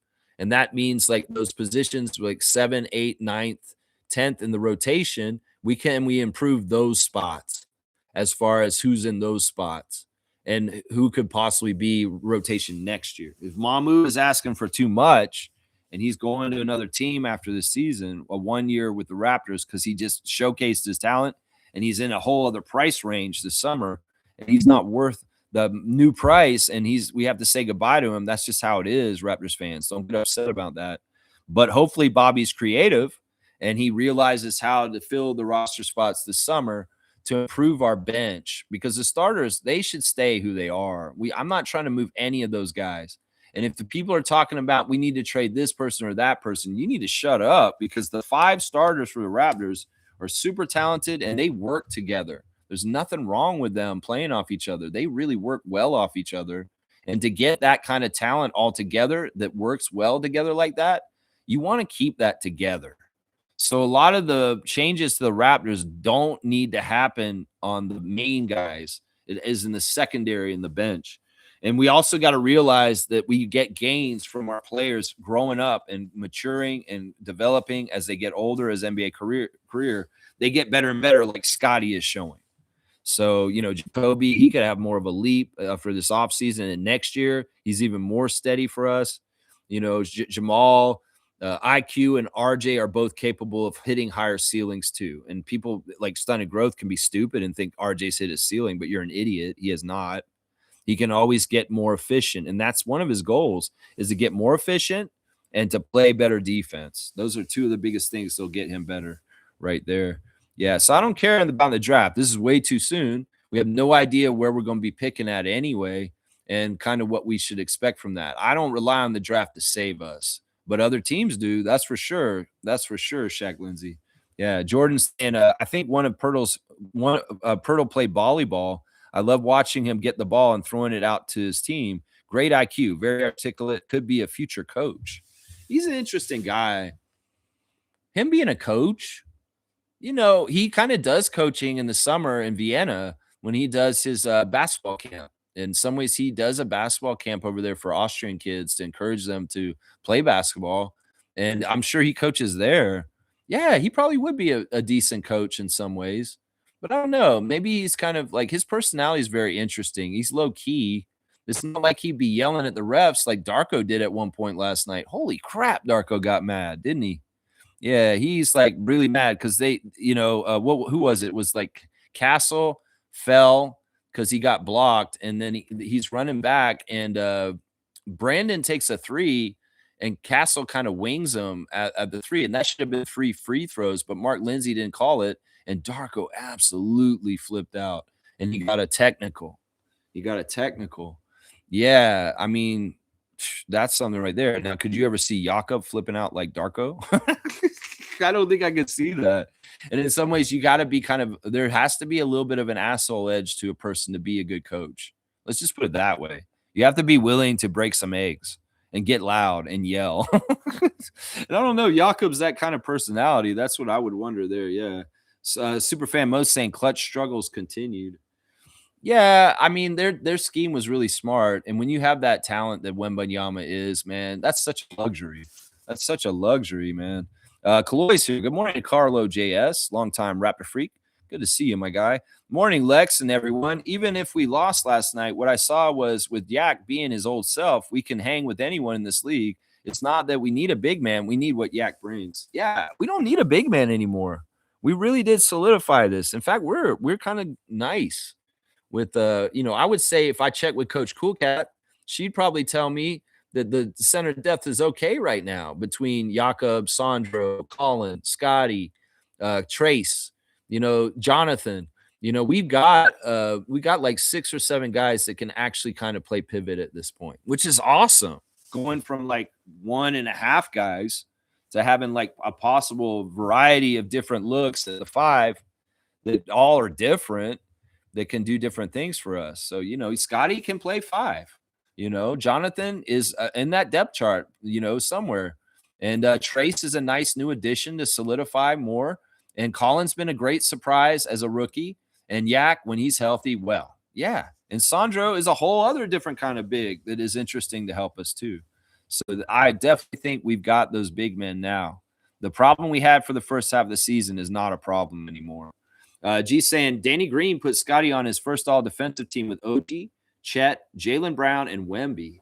Yeah, that's not a bad team right there. I think it's nice. Like if Scotty gets all defensive first team this year with OG, and it's the first, OG didn't get a defensive team last year, did he? If it's his first one and they go in together, that'll be a special thing, man. Anunoby and Barnes on all defensive first team together.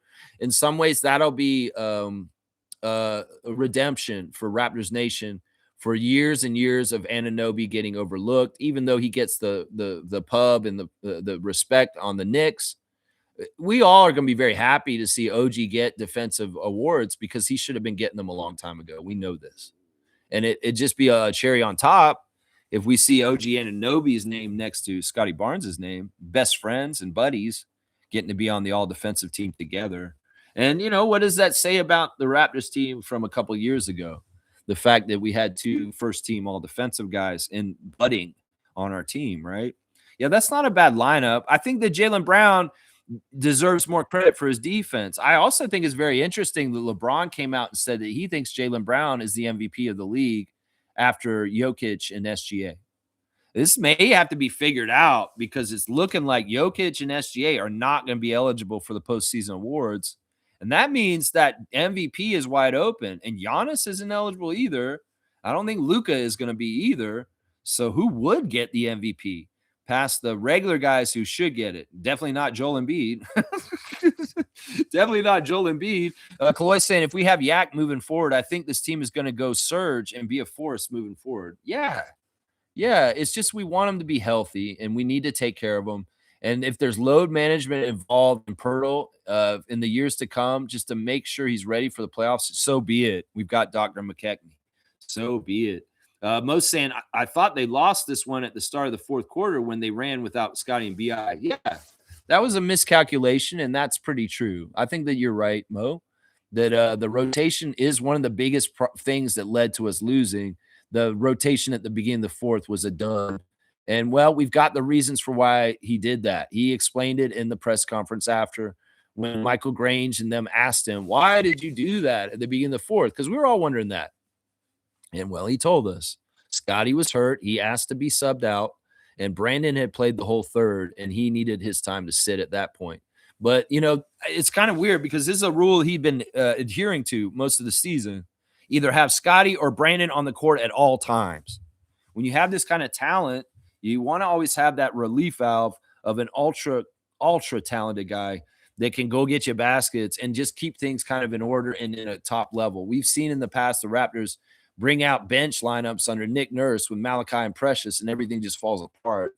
And that's why you want continuity throughout the whole game. And that's why I've always liked how Darko pulls Scott first every game in the early substitution. And then he lets Brandon play a long stretch. And then when Brandon comes out, Scott's coming back from his first rest. And that kind of rotation and stacking of having either BI or Scotty out there is smart. But he failed and it didn't follow his rule at the beginning of the fourth, and we got burned for it. But for most of this year, he's done this solidly throughout the whole year. And we've been blessed to have both those guys pretty healthy this whole year also to be able to do that. But I like that rule. Darko, you either have to have Scotty or Brandon on the court at all fucking times. You can't have both of them out at any point. I mean, RJ and Emmanuel can kind of run a team, the two of them together, but we saw what happened in the fourth quarter. In some ways, it's not even about them being offensively potent. It's more about the defense needs certain guys out there at all times, because that was part of the problem too. Is at the beginning of the fourth quarter, we were not stopping them from scoring. Our defense wasn't the same as it was in the third quarter. That third quarter was masterful. The Raptors played an amazing third quarter last night against the Spurs. Really, really good. Shaq Lindsay saying, with Yak's back, our starting five looks good, and our bench depth, Shed, Sandro, CMB, and Jacoby are nice. I thought getting another center might not be as important as getting another shooter in the draft. Yeah, I mean, if I have my way with the draft this year, we draft our high draft pick will be an offensive player that's a shooter. Our first round pick will be the maybe if we get the best shooter in the draft, like just a guy who shoots like Con Knipple, that'd be awesome. You know, we get somebody like that in this draft and our first round pick, that'd be awesome. Maybe the second round pick, you get a center project. Some of it has to do with whether Shamshay is cleared and it comes back to us or not. If he comes back, we don't need that center project because it's Shamshay. But otherwise, you know, I think it'd be smart to invest in another big guy in the pipeline, even if, or, you know, if you don't do that, I'm a huge fan of Julian Reese. And if Julian Reese somehow gets graduated and becomes a full-fledged Toronto Raptor down the road, I'd be very happy about that because he's that kind of player. I kind of want Bobby Webster to convert and bring in Julian. Like Chucky is great. In some ways, we're helping him with his medical and stuff like that. But if things are kind of weird and we have cut people for being hurt on two ways, man, I want Julian Reese on that extra two way because I want to lock him down. I don't want to see Julian Reese, Luke Wynn, and Bobby Webster on another G League team next season. You need to keep this guy in our organization. I'm telling you right now, I have a feeling. And I don't want to see you guys lose him somehow, some way in the regular shuffle of the G League that happens every offseason. So put a pin on him by the end of the season. Let him be known that the Raptors want to continue with you and develop you further here in Canada. Because I think he's enjoying playing for 905. They've been super successful.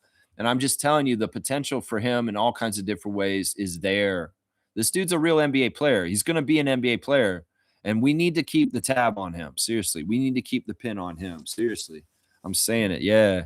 Yeah. Let's see. Randolph's saying, Lex, what I don't understand is why not play Jackson, who was brought into the team for rebounding purposes when Colin got hurt, like they did at the end of the game. I think that, like I said, and Jack was saying that the Raptors wanted to play a higher level of their starters. So they ate up the minutes that were lost by Colin. So, 37 minutes for Brandon, 37 minutes for IQ, 30 minutes for Scotty, high minutes for RJ, and jumping around with them and kind of with Shed and Walter as the guys jumping in and out because they didn't even play Mamu more.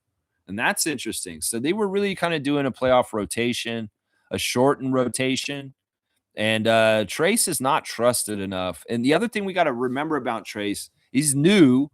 There's a learning curve to the system, and maybe they're not totally happy with how quickly he's learned our systems and how we're supposed to play. They put him out there for his debut, let him have it. And, some of that's beginner's luck or just coming in. He has said that our system's very similar to the Warriors system. So it's easier for him to kind of like come in and kind of adapt. But who's to say that he's learned the system to the level where Pat Delaney and Coco and Evo and Mary Andrade and Darko are comfortable with him being out there in major minutes? That's part of it on the down low, part of the iceberg hidden under the water that I talked about earlier. It may not be exactly that he's not working as hard in practice, and that's why he's DMPing. It may also be that they're not totally happy or comfortable with his level of comprehension for what the team does so far yet. But he could have it very soon. We'll have to see. Kaloy saying there is some truth in it now. Grady is now out of the rotation. Yeah, that's got to be scary. I feel for the kid. In some ways, it's like people on Reddit were saying, how much more chances are we going to give Grady? Well, we found out as of last night, there wasn't a chance for him last night. And, he's got to gather up and figure this out, man. This is so hard. This is so hard to be on this side of it.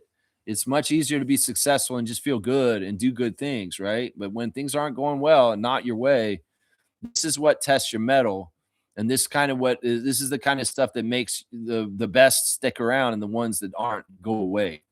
And we're just going to have to see what happens with Grady. He's not done yet. He still has a chance. Nako's saying point guard Shed, shooting guard Jacoby, small forward Sandro, power forward Colin, and center TJD. What is this? A youth movement? This is an interesting lineup. It's one we could see at some point, which would be kind of fun to see. It's pretty big. It's a pretty big lineup with those three guys in the front court. It's a pretty big lineup. G saying there was a lot of RJ hate last night. Yes, he needs to work on defense, but he's the only one that goes to the rim and plays through contact too. They all need to work on their weaknesses. Well, this is the thing. RJ could shoot 4 for 14, and all the haters are going to come out for him. If he doesn't have an efficient game, or it's perceived that he's part of the reason why we lost, that's maybe a reason why Monique is blaming RJ out of the blue and catching a stray on him with Darko, because other people are echoing that around Raptors Nation. I don't believe in that shit. Why would you target RJ over anybody else? Brandon took the last shot. Emmanuel missed a free throw. Scotty was hurt and wasn't available when we need him the most. We can go around and point fingers if you guys want to. I don't mind pointing a finger directly at Darko for the miscue at the beginning of the fourth, but can we understand why he did it? That's part of what we have to understand also. So, yeah, we got to understand, people hate RJ on our team, and all our haters, every time RJ fails, will come out of the woodworks and just add to the noise, and they're not Raptors fans. The people that are coming after RJ when he fails are not supportive fans that care about him or the team winning. They are people that see something go wrong, and they want to pull it apart. And we got to understand, if you're a nephew or casual out there in Raptors Nation, you really love the Raptors, and you're acting in that behavior, understand you're acting like our haters. And that's what I was saying. It's not beneficial to denigrate RJ overly and just go, oh, I hate him and all this kind of stuff. That's not beneficial, because this man's a winner. This guy's a good player. And everyone's going to have a bad game from time to time. Seriously. That's the thing that people got to understand. His game wasn't that bad. He helped in a lot of ways. He got a lot of rebounds. And, maybe he had some defensive miscues, but he was playing good defense a lot of the game too. Let's give him credit for a lot of the plays where he did play good defense, and not all the plays just where he did screw up. You know what I'm saying? So Nako's saying, would have been nice if we could get the better Champagne. Julian is better than Justin. That's funny. You're going to say that. I was wondering about this with him and Harper. Julian Champagne and Dylan Harper, both of their brothers were on our team, and they were both two ways, and they were both let go of by our team. Is there a sibling revenge game from Dylan Harper for Ron Harper Jr.? Is there a sibling revenge game for Julian Champagne for Justin Champagne? I don't think so. In some ways, I was really thinking about this for a second. Would those guys have animosity towards the Raptors team because we cut their brothers? No, I think that they actually like the Raptors on the down low because they have good feelings about, their brothers being rookies on our team and getting their NBA opportunities in their first experiences with us. So it could very well be Dylan Harper on the down low is kind of a Raptors fan because Ron Harper Jr. was a Raptors rookie. And similar for Julian Champagne and Justin Champagne. But it also could be the truth that they hate our team because we cut their brothers and it hurt their feelings. I don't know. I was thinking about that last night. I didn't get extra revenge feeling from Champagne or Harper against us for their brothers and revenge. I mean, Champagne's crazy three-point shooter. He could have gone off and went mad with some shots, but it was more Vassal, right? And Harper, he didn't have a super awesome game, but he was good. He was very good last night, Kaloy's saying this, with Yak being his old self, I feel confident moving forward. This man is not overpriced for what he brings when healthy. Yeah, you could look at Cornette. I mean, Cornette has such a crazy contract with the Spurs. They're lucky. They got him on like a 4-year, $40 million deal. So he's like half the price of Yak. But in some ways, it's like he's not as skilled as Jakob. He's definitely not as skilled as Jakob. So we're paying a little bit more. And Cornette is not really a starting center. And Jakob is. So that's the difference in price. So, people can look at that and be like, well, they're paying twice as much for Yak, and we're paying half for Cornette. But there are levels to Yak that go way beyond Cornette's potential and what he does. So, that's an interesting person to kind of look at and compare it to Jakob and the pricing, right?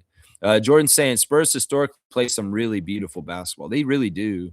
And that's for a long, long time now. I mean, I could get back to, like I said, the days of Avery Johnson and who else was on that team that I'm just going to pull out of a hat? I mean, Dennis Rodman, David Robinson, um, Paul Pressey. Yeah, I can get way back there with the Spurs kind of teams from back in the day. I mean, it's the Popovich thing for decades. That's part of it. That's a big part of it right there. Reggie's saying, I respect the Spurs, but can never root for them. Houston San Antonio rivalry is real. Yeah, that's what I was understanding yesterday when I was kind of, it was Fred's birthday, and I was saying, yeah, I root for the Rockets. But I was like, also, this is a Spurs preview, and Spurs fans come in here and they hear me talking about the Rockets. I'll be like, wait, whoa. When I have to choose between these, and I know that you're on the Rockets side, Reg, I am on the Spurs side for sure. Like if it got to the Western Conference Finals and it was Houston versus San Antonio, I'm going with the Spurs, even if Freddie's on the other side. It's just the way it cuts as far as my loyalty. So yeah, I get this, man. I know you could never root for them because you're a Houston Rockets historical Western Conference team. And I totally respect that. There's nothing wrong with that. That is the bitter rivalry for sure. Rockets and Spurs. That is a bitter rivalry right there for sure. Shaq Lindsay saying this. We came back from a 25-point deficit against Oklahoma City. I expected us to lay an egg against the Spurs, and we lost by 3. In books, I consider that a win-win. Anyone can win a game, but it's how you lose that's where you see the potential. Yeah, I think that is a huge accomplishment on the down low. I should have talked about more yesterday in reaction to the Thunder game. Is that we were down 25 to the Oklahoma City Thunder, the champions and the number 1 team who had barely lost pretty much up until Christmas. And we erased a 25-point deficit against a team of that caliber. In some ways, that is a huge accomplishment, guys. It's baby steps. I know y'all want that W every time, and some of y'all aren't happy unless it's the W. But once again, if you can see things a little bit like Shaq Lindsay and I and see the progress and say, like, wow, we came back from a 25-point down and tied them. We didn't hold it and win, but the accomplishment of erasing that deficit against such a top-level team, that's impressive. And playing eye to eye and toe-to-toe with the Spurs and beating them up until the fourth quarter is impressive also. So I can get behind supporter Shaq Lindsay, definitely him and Reggie for sure. Thank you for supporting the channel. Let's see. Kaloy saying Spurs getting Wemby and then Castle and then Harper is crazy. Yeah, it is kind of crazy. They have a lot of luck over the years, but they're also smart about how they draft, and they've gotten good character guys. In some ways, they're like us.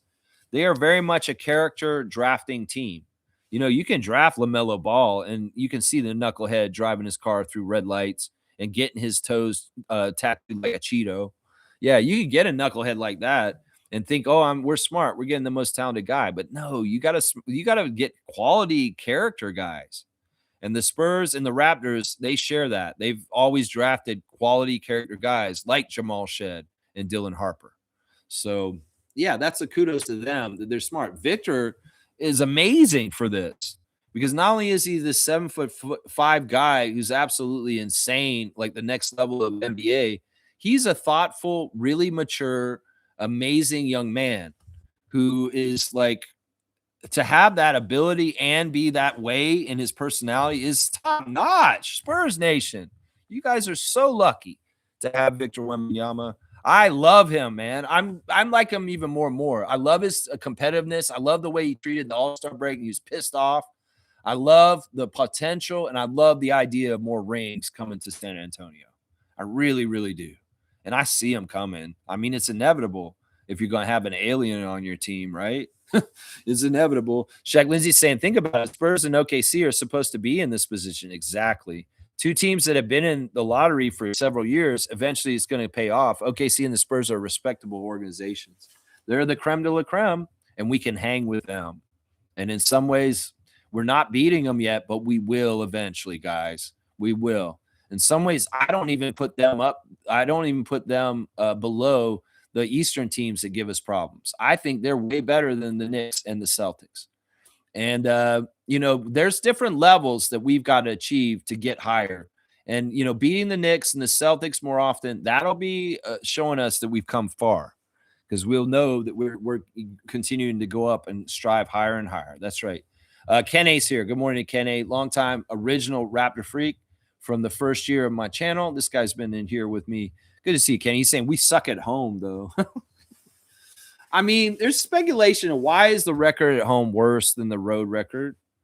Some people say it's the creature comforts of home. You get a little lackadaisical. You have that niceness. Maybe there's distractions at home because your dogs or people or different events and things you got to go take care of. Like maybe you got to do a signing, or you're doing a thing for this advertising, or, you're shooting a commercial. There's all kinds of different things. I think part of it is I'm blaming the crowd. I think that the Raptors fans are not doing things correctly every game. And I wish that they would. I wish that they would do the way I would do it. It's no joke that almost every game this year, except for one Celtics game, they've won every game I've attended that I go to, because I'm personally bringing my shit to the game to make a difference. And I know I make a difference. I'm thinking about going to the 9:05 game this Sunday on the 1st. Greensboro Swarm, 2 p.m., Paramount 5 Food Center. I'll sit at center court, and I make a difference because I'm hurt, because I'm yelling defense at center court, right on the court. Yeah, that makes a difference.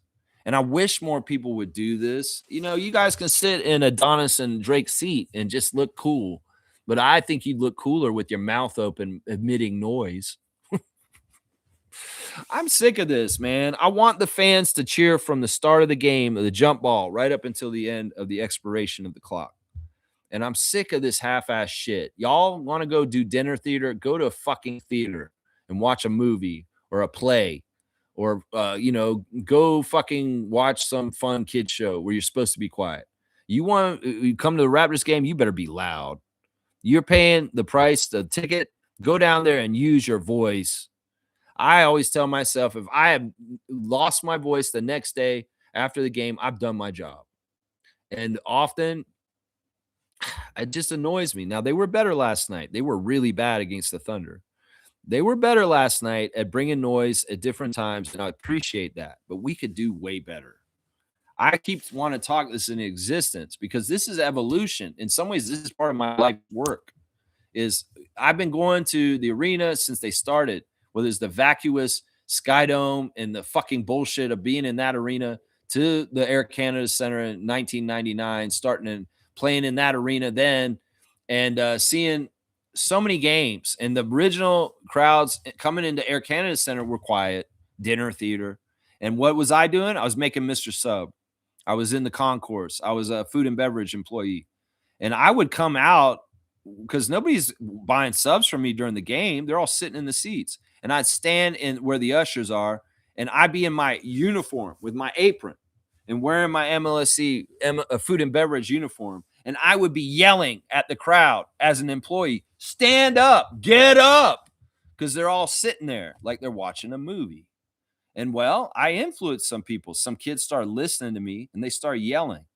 And then like 25 years later, the Raptors crowd is way better than it was in 2000 because the Canadian fans just didn't know how to cheer basketball correctly.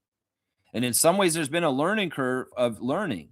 And this is why I'm employing and asking, let's go to the next level, Raptors fans. You changed from the Vince Carter days to the Kawhi days as far as the energy you build and bring to our crowd. And We the North era was the renaissance of the building up of it. The fact that LeBron James respects our home crowd so much and what he would say, the effect that we had in the finals to help the Raptors beat the Warriors. This is all adding up to like we need to go to the next level. And I can describe the next level. It's just relentless cheering throughout the whole 48 minutes, regardless of the score, regardless of what's happening in the game. Just every single time the other team has the ball, you're chanting defense. And we could be more like the Cameron Crazies of Duke, the college crowds in the South and the ACC and the SEC for teams like the Tar Heels and the Kentucky Wildcats. You see a college atmosphere in those arenas where the youth of the college students is just loud and crazy and getting loud. That's what I want at the Raptors arena every night, because it's already a party. We're already got a whole other level of enthusiasm and excitement in the arena than any other team in this league. The arena in-game experience is a party at Scotiabank Arena. So let's party. Let's get loud. Let's cheer. Let's, y'all get so fucking loud for t-shirt tosses and giveaways that you tell on yourself for how loud y'all can get if you were actually cheering for the game instead of a selfish, I want that t-shirt from the Raptors crew running up and down the aisles. Oh, give me a t-shirt. Give me a t-shirt. I'll be so loud. You know what? When they're yelling for the t-shirt, what's Lex doing? Resting his voice and sitting there and resting his voice and leaving it for the game and leaving it for when it matters. They can put that intensity meter at the beginning of the fourth quarter. Woo, get loud, get so crazy. And it'll go all the way up. And as soon as the whistle starts and the game starts, everybody shuts up. Well, what's the whole fucking point of putting that intensity meter, that loud meter, to show, get loud, it's the fourth quarter, everybody. And it goes all the way up. Mark Lindsay blows the whistle, inbound the ball. Everybody shuts up. Like, what is this, Raptors fans? Take your cues and know when to cheer and know when to get loud. And if you're good like me, you can actually help them win as a fan. I'm serious. I bring that energy every time I come. And my record, when I come to games, shows it. I can't help if a ref manipulation is going to screw us over against the Celtics. I can't help that. But, it worked when they tried to ref manipulate against us when we played the Sixers this year and we won by 1 in overtime. That game was half won by the crowd. I'm going to tell you that right now. The players wanted it so bad and the fans wanted it so bad. And Nick Nurse and the referees and the Sixers, they could have wanted it so bad, but they didn't want it more than us. And our loudness at that game was a huge factor in why we had a 1-point victory in overtime against the Sixers in that game earlier this season. So I'm telling y'all, we can be a factor. I want us to evolve and go to the next Pokemon evolution of Raptors fan nation and our crowd in the building. And let's make it sound like a college atmosphere, a relentless noise that is exciting and feeding energy to our guys to play, because that's the other thing that helps. Not only is it loud in there, it's confusing for the other team and it's crazy and hard for them to play. We feed energy to our guys when we get loud and we show support for them. They get a little bit more extra on defense to go and grab it and snatch it from the other team. They get a little bit more energetic and pep in their step to go after it and make that basket charging down the lane like RJ does, because the crowd is feeding them. And we can feed them energy in different ways. We can feed them exuberant, energetic energy of cheering them on, or we could feed them energy of awe and groans and apathy and failure and sadness. Oh no, the Raptors are down by 25 to the Thunder. Woe is me.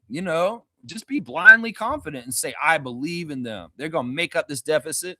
And boom, they do. And they eat up the 25-point lead and tie it up again. And then y'all get loud then? That's what I'm saying, y'all. We could feed them better with our energy if we come correct when we come as fans to the arena. I'm telling you right now, that's a big part of it right there, Ken A, that we suck at home because sometimes the fans suck the life out of the arena because they're sad or apathetic. Oh, no, here we go again. We're choking. Does that help them? Would y'all have that energy there? Or half y'all get up and leave the arena when they're down by 20? Does that help them? No, it doesn't. It does not. Kaloy's saying we sucked at home because Yak was missing. That like takes us down a peg, but we still see this team overachieve on the road. With Yak back, things are going to be different. It's just so different when Yak is on the floor with the starters. I think that's true. I don't know if it's Yak directly. In some ways, you could look at the games that he missed and the percentage of road and home games and that whole thing. We've had very weird times of the season where we've been a lot on the road for like a month and a lot at home for a certain month too. That could be part of it too, is like we were at different places with injuries and how well the team was performing at that particular months when we had heavy road and heavy home. It could be that we were on the road in January a lot, and we were kicking a lot of ass in January, and that was part of the reason why our road record is so good in January. You know, sometimes it has to do with just like when you're catching teams, whether guys are out or in, whether you're going to have an easier time beating them. So, you know, the records, we could try and parse out why are we so much better on the road than at home. I think that Darko answered it kind of last night or the night before in his press conference. He said the guys are really determined and they have something to prove when they go into enemy territory. And in some ways, they're a little bit maybe more focused. I think that's the word, is focus. They may be more focused on the road because the road's less distractions and home has distractions. And that may be part of it right there. Trevor's saying in life, you don't always get what you want when you want it. Yeah, the timing of the creator above is for them to know and not for us to know. And in some ways, it's to help you and protect you, and you may not even realize why. So yeah, trust God's timing. I think that's what Trevor's saying here. A little extra word of wisdom from Trevor J here. Yeah, G's saying Suns owner is offering $1 million to whoever wins the dunk and 3-point contest next year. Is he allowed to do that? It's like, I like that he's trying to get the best to come out. I guess it might work. No, I like this idea. Matt Ishiba or whatever. I don't know how to say his name. Matt I, the guy who owns the Suns, he's a great owner, man. There's a lot of things I like about him. It was fun that he played in the celebrity game and he made that shot over Taco Fall. He's just an interesting guy. He's innovative. Now, his team went a roundabout way to become a contender again. They really kind of made a lot of missteps in the last few years. But for some reason, inexplicably, this year, they seem like they're on the right track. And I guess trading and getting Kevin Durant was a misstep, and trading him away actually was stepping in the right direction again. Yeah, I like this idea. I think that there's no problem with this with the league. It's if he's the owner of the Suns and it's his All-Star weekend, he wants to make it better because he has an economic interest in this. In some ways, he's investing in it to make it better. If he dangles $1 million cash prize to the winner from him personally, maybe he will get a better field for both events. I don't think the 3-point shootout will be hard to get good people to play that. They haven't had an issue getting the best 3-point shooters, but this could definitely help for the dunk contest.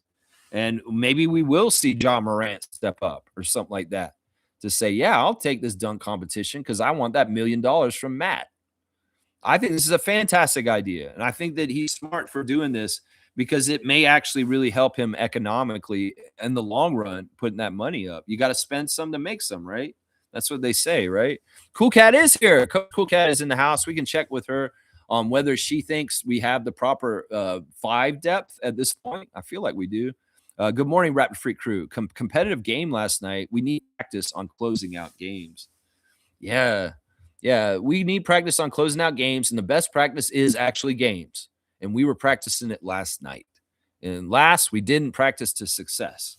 But failure is good practice to learn from. That's right. Let's see. Kaloy's saying they tried to overpower us with Wemby and Cornette. And they couldn't. They couldn't in some ways. We stood pretty fast up against them. It wasn't like Wemby was this weapon that just torched us and killed us. He made 1 3, and he really wasn't utilized in ways that they could. We were really good at knocking him off his spots and bugging him. He didn't do anything easy. Nothing was comfortable or easy for him. And that's the Raptors defense, the effect on him. I think that's part of it right there. Yeah, Fiercey's got Yak on blast. I love that. The emoticons, you get them if you're a member of the channel. That's why Fiercey and Shaq Lindsay can put them up. That's right. Shaq saying, love watching Shed. He definitely belongs in this league. He's stepping up in big moments. He's fantastic, man. He's such a winner. And, you know, even when he's slumping, he gives good quality to our team defensively no matter what. He does make mistakes on offense and with turnovers sometimes. And it's nice when he's making a shot.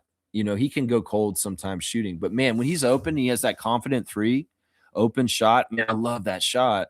And he's so timely with it, too. He's a winner. Let's just put it that way. He's a winner, and he's a keeper. That's for sure. That's right. Mo's saying this. I doubt you care about this, but did you hear about the health update on Chris Bosh? Scary shit. Raptors were the first to comment to show support. Yeah, I did see the clip of Chris Bosh on Reddit.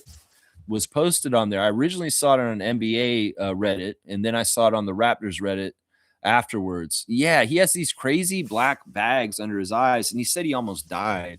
He said he was getting ready to go on a date with his wife and he just blacked out. And the next thing he knows, he's on the floor and there's blood all over the place from his legs. Like, I don't know if this has anything to do with his blood clot issues that forced him to retire, but it sounds like it. Now, Chris is weird. He had an epiphany. He's kind of like saying, I saw death and it was all darkness. Man, that's not what I saw when I died. So does that mean you're going the other way? Because I saw the light when I was dying. You saw darkness. Chris Bosch, are you going to hell? I don't know. In some ways, I don't know if that's the difference, because literally I did die and I saw a totally different thing than what he described. And he said he died and he saw darkness. Anyway, regardless, that we won't say anything about that. But Chris, I wish you well. In some ways, I wonder if he'll have an epiphany to come around and embrace his Raptor roots now, because he's saying stuff like, don't wait, do it today, because you could die any moment, like I almost did. I'm like, all right, Chris, with that mentality, Chris Bosch, do you want to come and mend the fences with the Raptors Nation and come and be a part of our alumni and get your just kudos as one of the most important franchise cornerstones in our history? Or are we just going to leave this dormant going forward still, like you don't give a shit because you're a Miami Heat champion and you have Heat Nation and culture to hang around in your post-career? I don't know. Either way, I think you're missing out. And in some ways, I would hope that maybe you would be smart enough to have that epiphany to say, maybe I should get right with Raptors Nation. Yeah, you maybe should, Chris, because life is short. And that's what you learned just now. Man, he looked awful, man.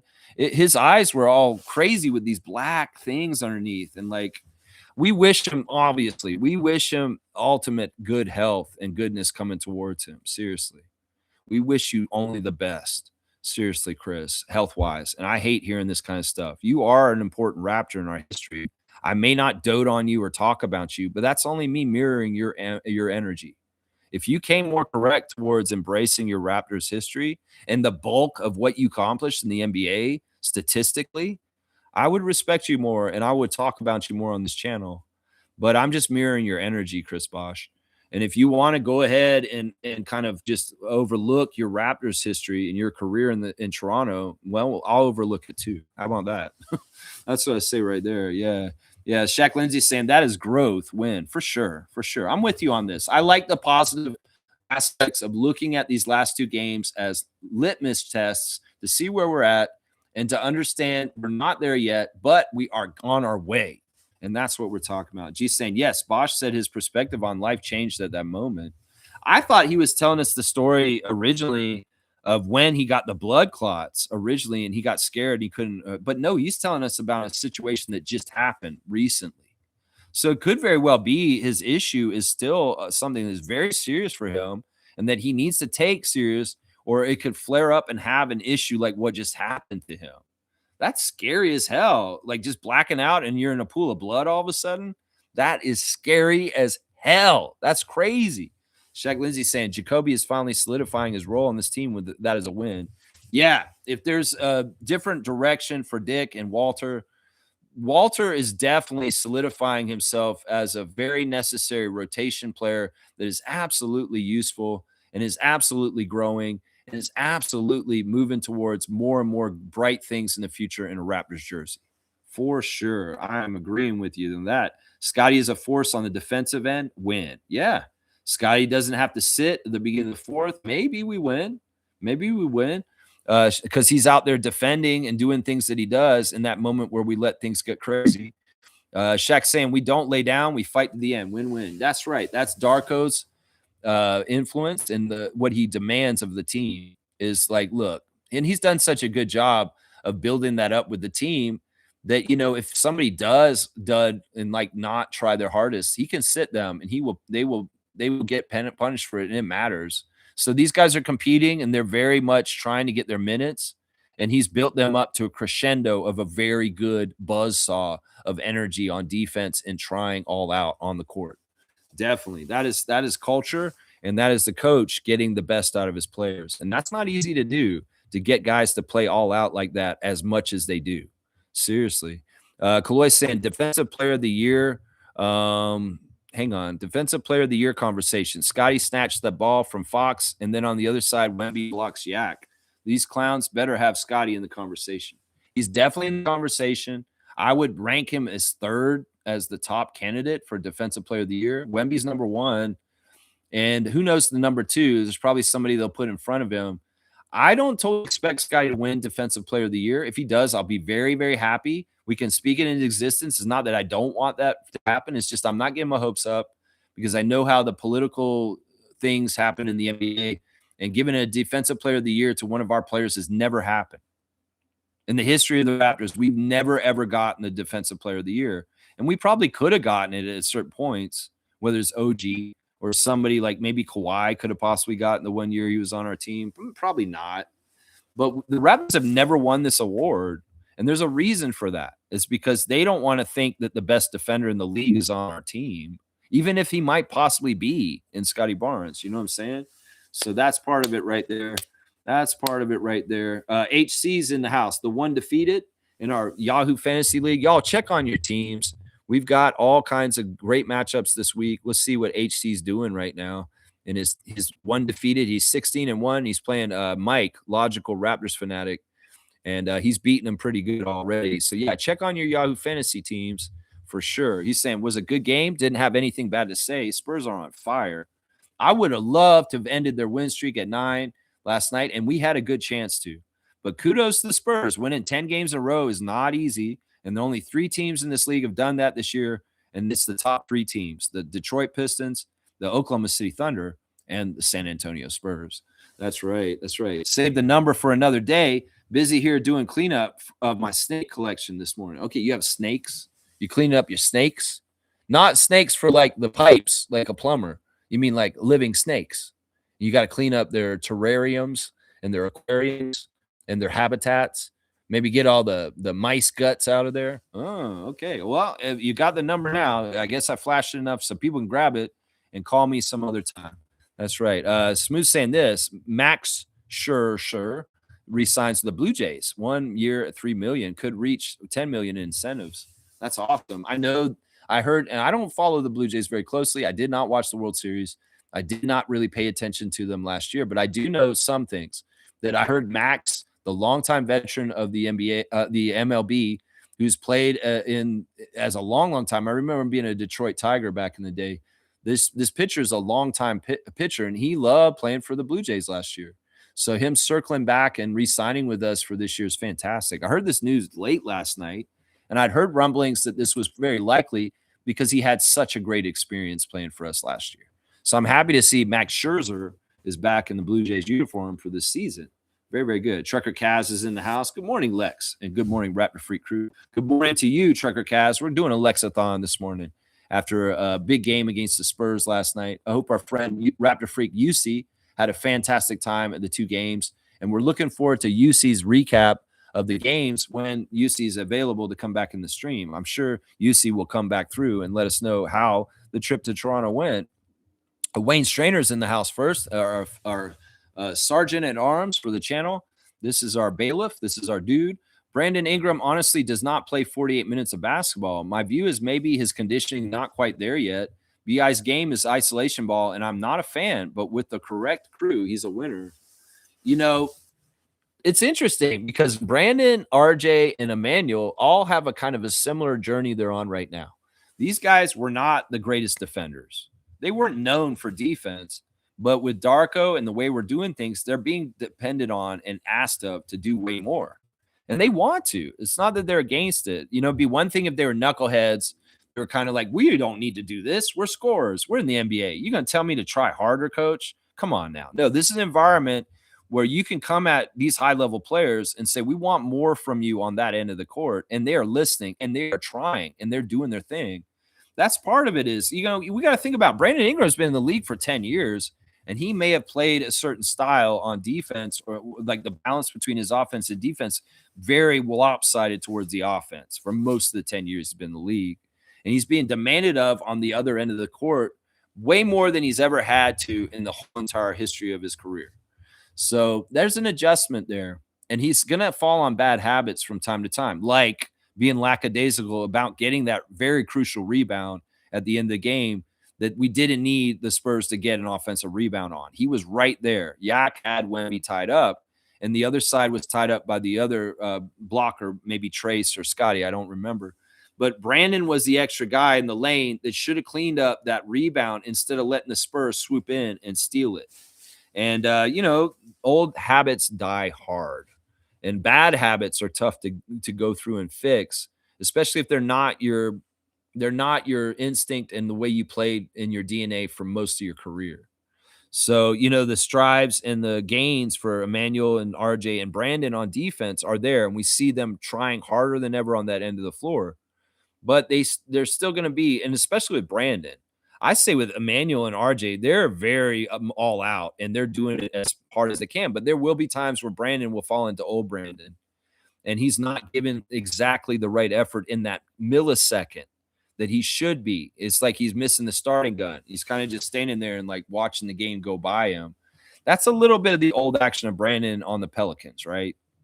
And in some ways, we got to break some of the bad habits that he has from New Orleans still in his first year on the Raptors, right? So that's how I look at it right there. Is like, man, you got to understand, how many years has this guy played and how much attention to defense has he had in his whole career? This may be very all new to him, right? That's part of it. Most saying my next games are March 3rd and 8th, and I'm going for Vince and T-Mac on the 3rd. Raptors have much home games in March. Yeah, we're due some home games. We've played a lot of road games this season already. It's got to balance out, and we're due some home stands again. Some more. You're going to go to the Buffalo Bills theme game. I'm going to go to the game on the 15th, which is the Pistons. It's a Sunday game, and it's an afternoon game. So I'm penciling in that one to be the next Raptors game I'm going to. And like I said, I might be going all of a sudden to the 9:05 game this Sunday against Greensboro Swarm on Sunday afternoon at 2 p.m. If anybody wants to try and come down there, and I sit at courtside now. When I go to 9:05, I'm sitting at courtside every time now. It's just too fun. It's just too fun. Being able to talk to AJ Lawson in person is awesome during the game, because I'll be saying cool stuff to egg them on. I'll be like, bad man from Brampton, bad man. He loves that. He smiles. He looks over at me, and he just keeps bombing shots. So I got to go, man. I love going to 9:05 games. And I'm looking forward to going to CBL games this summer, too, and sitting at courtside for those ones, too. Yeah, I'm hooked on courtside now. If it's an affordable ticket, obviously I'm not going to be sitting at courtside at the Raptors games, because that's just – but for 9:05 game, it's affordable to go to courtside, at least for me. And CBL, same thing. I'm sure it's like only a bill to sit at courtside at a Canadian Elite Basketball League game. You pay $100 and you can sit at a courtside experience for a professional basketball game. And that's cool. I like that. Yeah, Raptors champs saying, it's laugh out loud. It's true. I'm like, Jack, don't you know Barnes is injured? Well, he doesn't know that. And in some ways, he's questioning some of the decisions they're making while he's doing the broadcast. Well, we get the answers later. And I mean, he's right with his philosophies as far as saying, I would have your best defensive players out there for the start of the fourth quarter. You're right, Jack. But do we understand the reason why that didn't happen? We found out after the game in the press room. That's what they told us. That's right. Mr. Quasimodo saying, home crowd proved me wrong. It was an amazing crowd. Thank you, Toronto. This game meant the world to me. There you go. I like this message from Mr. Quasimodo. Remember, this type of scenario with the bottom 6 teams, it happened with the top 6 now. Big improvement. That's what I'm saying. These are the mile markers we look at. Last season, at this time, we were a losing team that lost to everybody. And this year, we're a team that beats all the losing teams, but is not beating the creme de la creme yet. So there is improvement there. We would drop games to shitty teams last year we had no business losing to around this time last year. So Raptors Nation, realize how much further we're along and how much we've improved. Seriously, this is exactly right. Mr. Quasimodo appreciates the crowd energy from last night. That's right. Most saying, I bumped into Colin Murray-Boyles' mom and brother, James, last night for 20 minutes. That's awesome. James Murray-Boyles is a cool dude. Your energy is just top notch, my guy. Just from seeing you talk on Open Gym, please be a good influence on your brother. Tell him to respect the Raptors red, and tell him to stick with us. Seriously, James Murray-Boyles, if you're enjoying Toronto, and I hope both you and your mom are, let's keep calling in Toronto. So be a good influence on him as the older brother, James. And don't be an Uncle Dennis. Let's just say that. Let's just say that. Let's just say that. Yeah, I love them. I see them in different places now because I recognize them. And I'm like, oh, there's Colin's brother, James, there. So that's cool that Mo was hobnobbing with them last night. Of course, she's a super fan. Monique Lawrence, she's going to be talking to important people in MLSE and around the Raptors, whether it's Keith Pelly or Bobby Webster. That's right. She's around them. She's around them. Kaloy's saying this, in the playoffs, they're going to look at last night's game to follow on how to guard Wemby. Somehow the physicality last night worked better than the Detroit physicality when they played. Well, if we're playing Wemby in the playoffs, that means we're in the finals. So I'll take it, Kaloy. I'll take it. Most giving my cutoff. Thank you. I am 2.5 in. W stream, W vibes. Despite the outcome, keep at it always, Lex. The Raptor Freak crew, strong forever. Just helping me limit the comments. Let's stay positive. Exactly. And that's what I tell a lot of fans right now. Stay positive. There's so much to celebrate and enjoy. If there's a loss here and there, we got to understand how far we've come. And it's not always 5 steps forward, 0 steps back. It's 2 steps forwards, 1 step back. We got to do that. Y'all, I'm going about the chips today. We don't have the dip for the chips yet, but we want to get that chip again. And Que Pasa is a Canadian chip company. You don't want to buy Tostitos. That's an American corporation. Que Pasa is Canadian.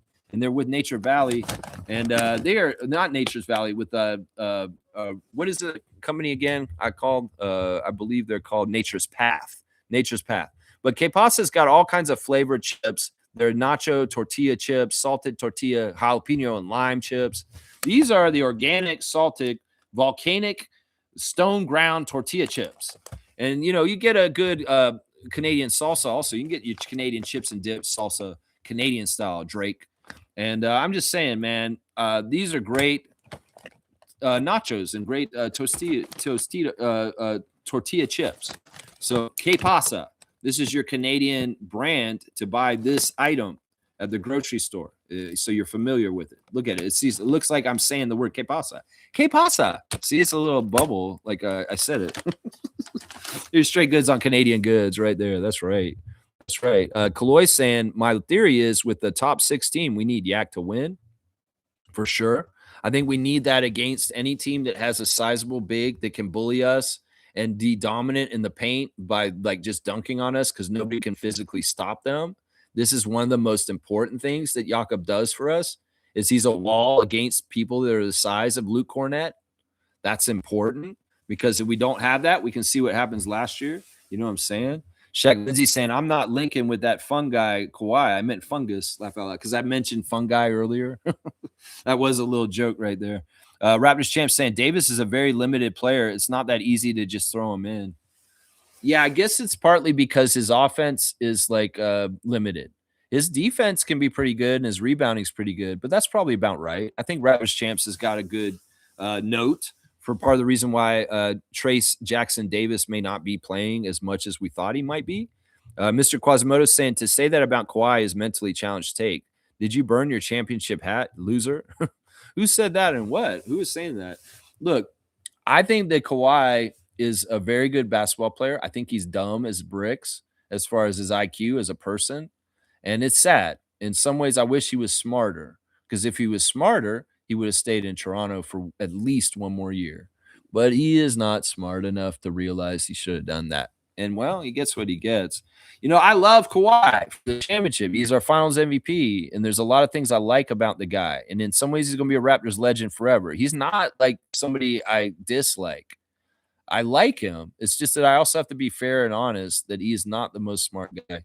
I don't know. Whatever you're mad about is like, hey, we can all have different opinions on Kawhi Leonard, and they all don't have to match, right? Raptors champ saying, I don't remember Wemby ever being a problem for us. Sorry, last comment. That's because we barely played him. This is like one of the first games we've had to play him other than earlier this year. This year, he's been healthy. He wasn't healthy last year when we played the Spurs, and we didn't have to play him. He was actually out, I think, both the times we played the Spurs last year.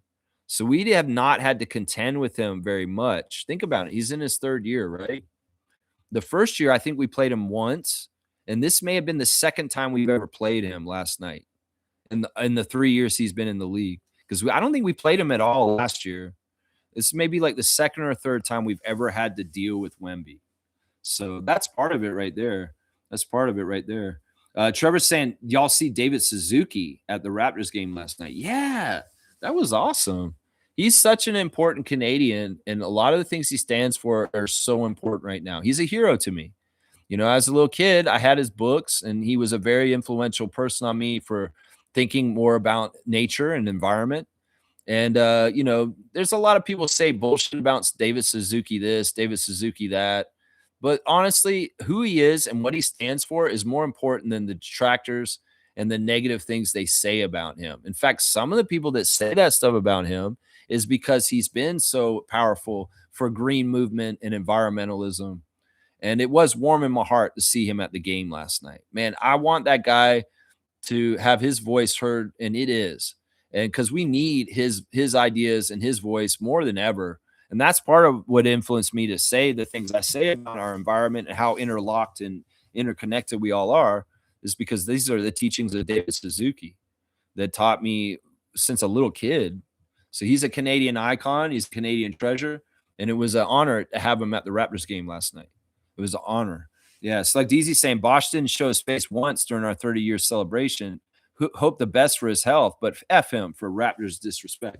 He's only come through like maybe once or twice to wave to the crowd since he retired. And he is so heavily in Heat alumni stuff. So it really is a choice. And that's fine. I mean, that was part of the choice when he went with LeBron. It's just sleep in that bed. And maybe next time, if something happens to you again, maybe you'll have the epiphany enough to realize that you're leaving stuff on the table as far as your legacy and who wants to celebrate you just because you're kind of an idiot. Honestly, this to me, this is another case where I see somebody who's stupid, who's not taking advantage of something they could take advantage of, but there's too short-sighted. It could very well be Chris just doesn't want to come back to Canada ever. You know, it could be tough for him. It could be that he comes back to Canada and people talk shit to him because we're not totally cool with him. Oh, why'd you go to South Beach with LeBron, bro? Why'd you do that? You know, in some ways, he may be like, I'm scared of going to Canada because Raptors fans are still mad at me. That may be part of it, honestly. He's scared to come here because of the way he left. And, you know, will he ever get the celebration that Vince got last year? I don't think so. We've got a better 4 on our team at this point. I don't retire 4 for Chris Bosh. That's for damn sure. Does Chris Bosh deserve to have his jersey retired with us? He got his jersey retired in Miami, guys, already. He did, but he's not. I don't see us doing it for him. He may have should have had already done. I don't want him to get his jersey retired in Toronto. I don't see that as something we should do. I didn't agree with retiring Vince's jersey at that point. We could have retired it after Kyle, but I didn't want him to be the first one. But the Nets forced our hand by retiring Vince's jersey, and in some ways, people said that's tacky. If the Nets retire his jersey, but the Raptors didn't, yeah, well, it's tacky of the Nets to force our hand to do it. That's what I would say. Let's see. Kaloy saying not only with size, Lex, Yak just helps so much with the offense. The floater of it is so good. This is true. He's such a big body to run around and screen off of that he absolutely helps us get better shot selection and higher quality shots. Absolutely, Kaloy. All right, I got to the end of the chat. Let me check on more of my tabs real quick.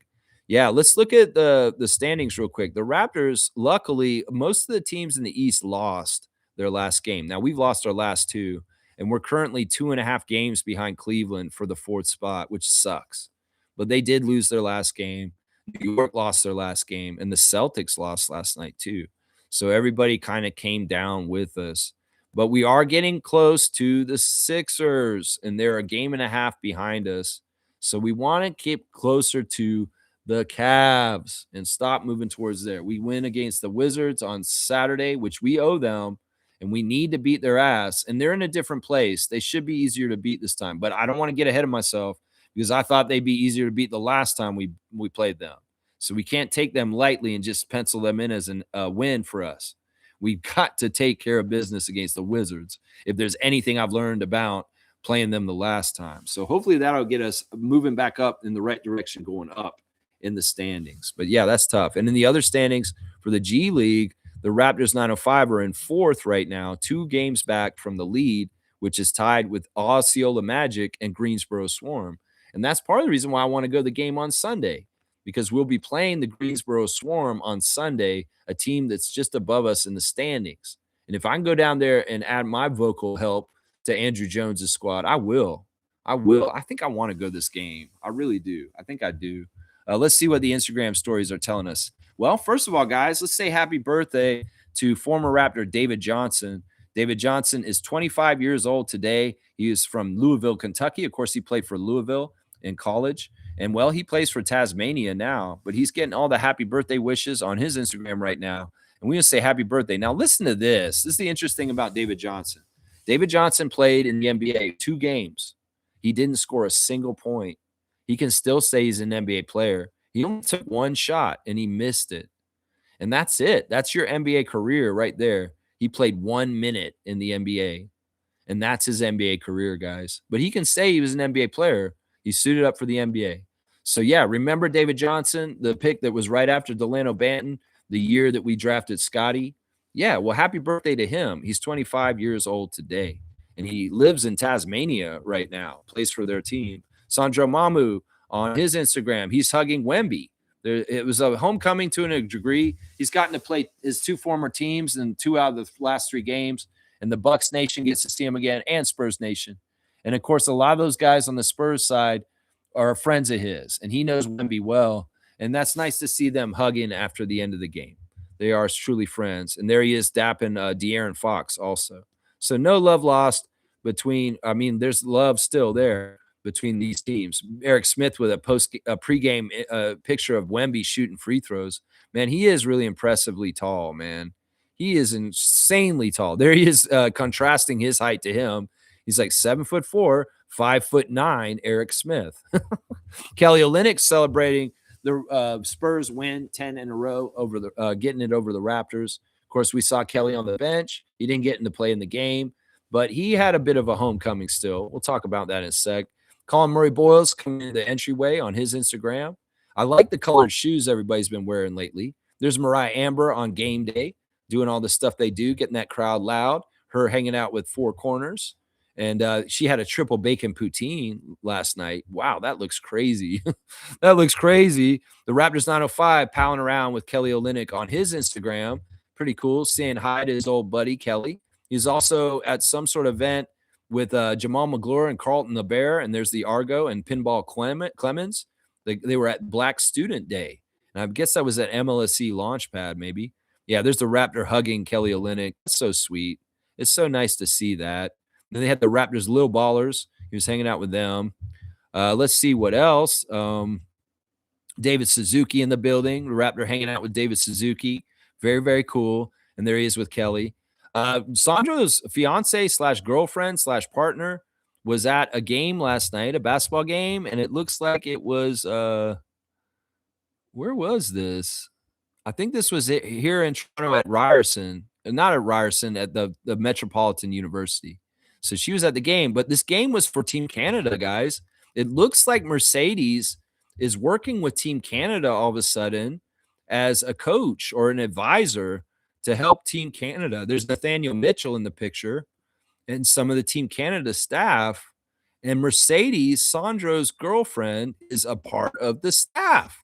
So maybe she's passing on her knowledge as a college basketball player and to help the young ladies that are playing for Canada in this practice. That is cool. That was very interesting to me. If that's what she's doing just with her time, just for fun, that's very, very cool. Chris Boucher is showing glimpses of From, his favorite TV show. The show looks so creepy, man. I don't know if I'd ever watch it. Let's see. This is something he's saying. One day your friend will recommend this masterpiece for you. Make sure you listen to them. It's From. It's still From, man. He's all about these crazy horror shows. All right, let's see. TSN had Sam Mitchell and Leo Routens in the studio with Kara Wagon or whatever her name is. She's a TSN anchor. I didn't like that switch. She does not carry the Raptors the right way with the right energy. I can tell she's not right for it. So I didn't like that spot.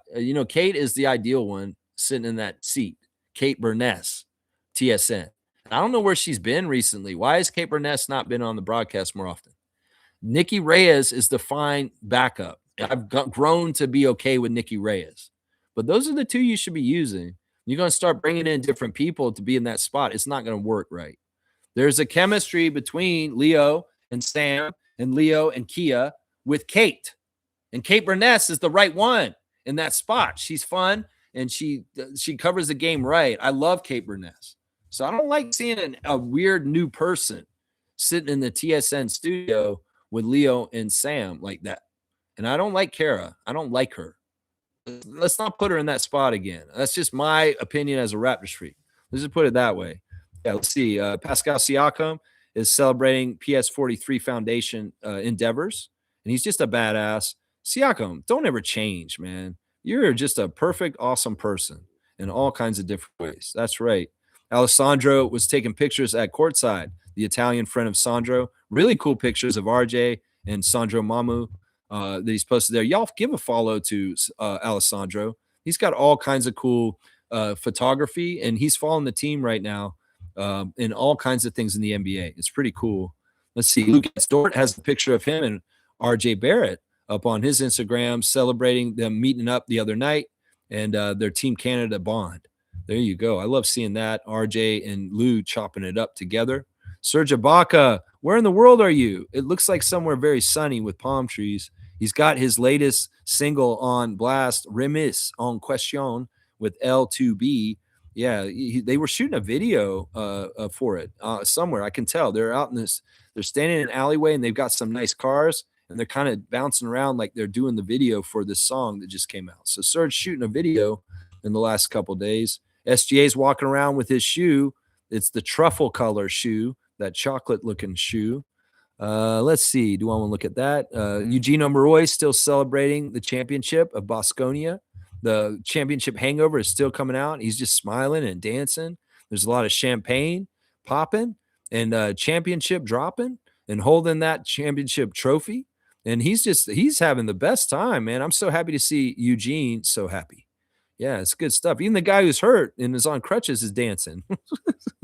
That's crazy. That dude is dancing on crutches right there. Let's see. There's game day for today. Raptors 905, 7 o'clock, College Park Skyhawks. Be ready. And Freddie's getting all kinds of birthday wishes from yesterday from all kinds of people all over the place saying happy birthday. There's one from his mom, Sue Danforth, saying, I love you so much, Fred. There you go. Good to see Freddie getting all the love from his teammates like Jabari Smith and his former teammates, including Jalen Green, going out of his way to say happy birthday to Fred VanVleet. You know, so yeah, great to see Fred have a nice birthday this week. Yeah. So there's your Instagram stories. Just going over it all. Let me see if there's a breaking news at this time for the Raptors this morning. Let's see. Not really. No breaking news on the forefront for that. I guess we're getting close to being done. Let me see if you guys wrote some more comments real quick. This real quick. Yak is back. I like that. Vegan Grass is saying, call up Olivier Sarr. Let him get a game winner again. Yeah, because he had that game winner in preseason against the Wizards in the preseason. Yeah, against his brother. That may have been his most monumental moment in his NBA career ever, was beating his brother Alex in the preseason on the Raptors when he was on the training camps roster and he was playing with the big squad, and we beat them, beat Washington. Yeah, I don't know, man. Olivier, I feel like, is a dead end. In some ways, you know what I would do? Maybe Vegan Grass. I maybe give him a 10-day just as a reward for what he did this year, but I don't think he's realistically somebody that would get up to our level and be helpful to the Raptors on the NBA level. But if you want to give him a pay bump by giving him a 10-day just for niceness and say, hey, come on up. They may not even play him, but he might get the extra money. That would be nice, right? Yeah.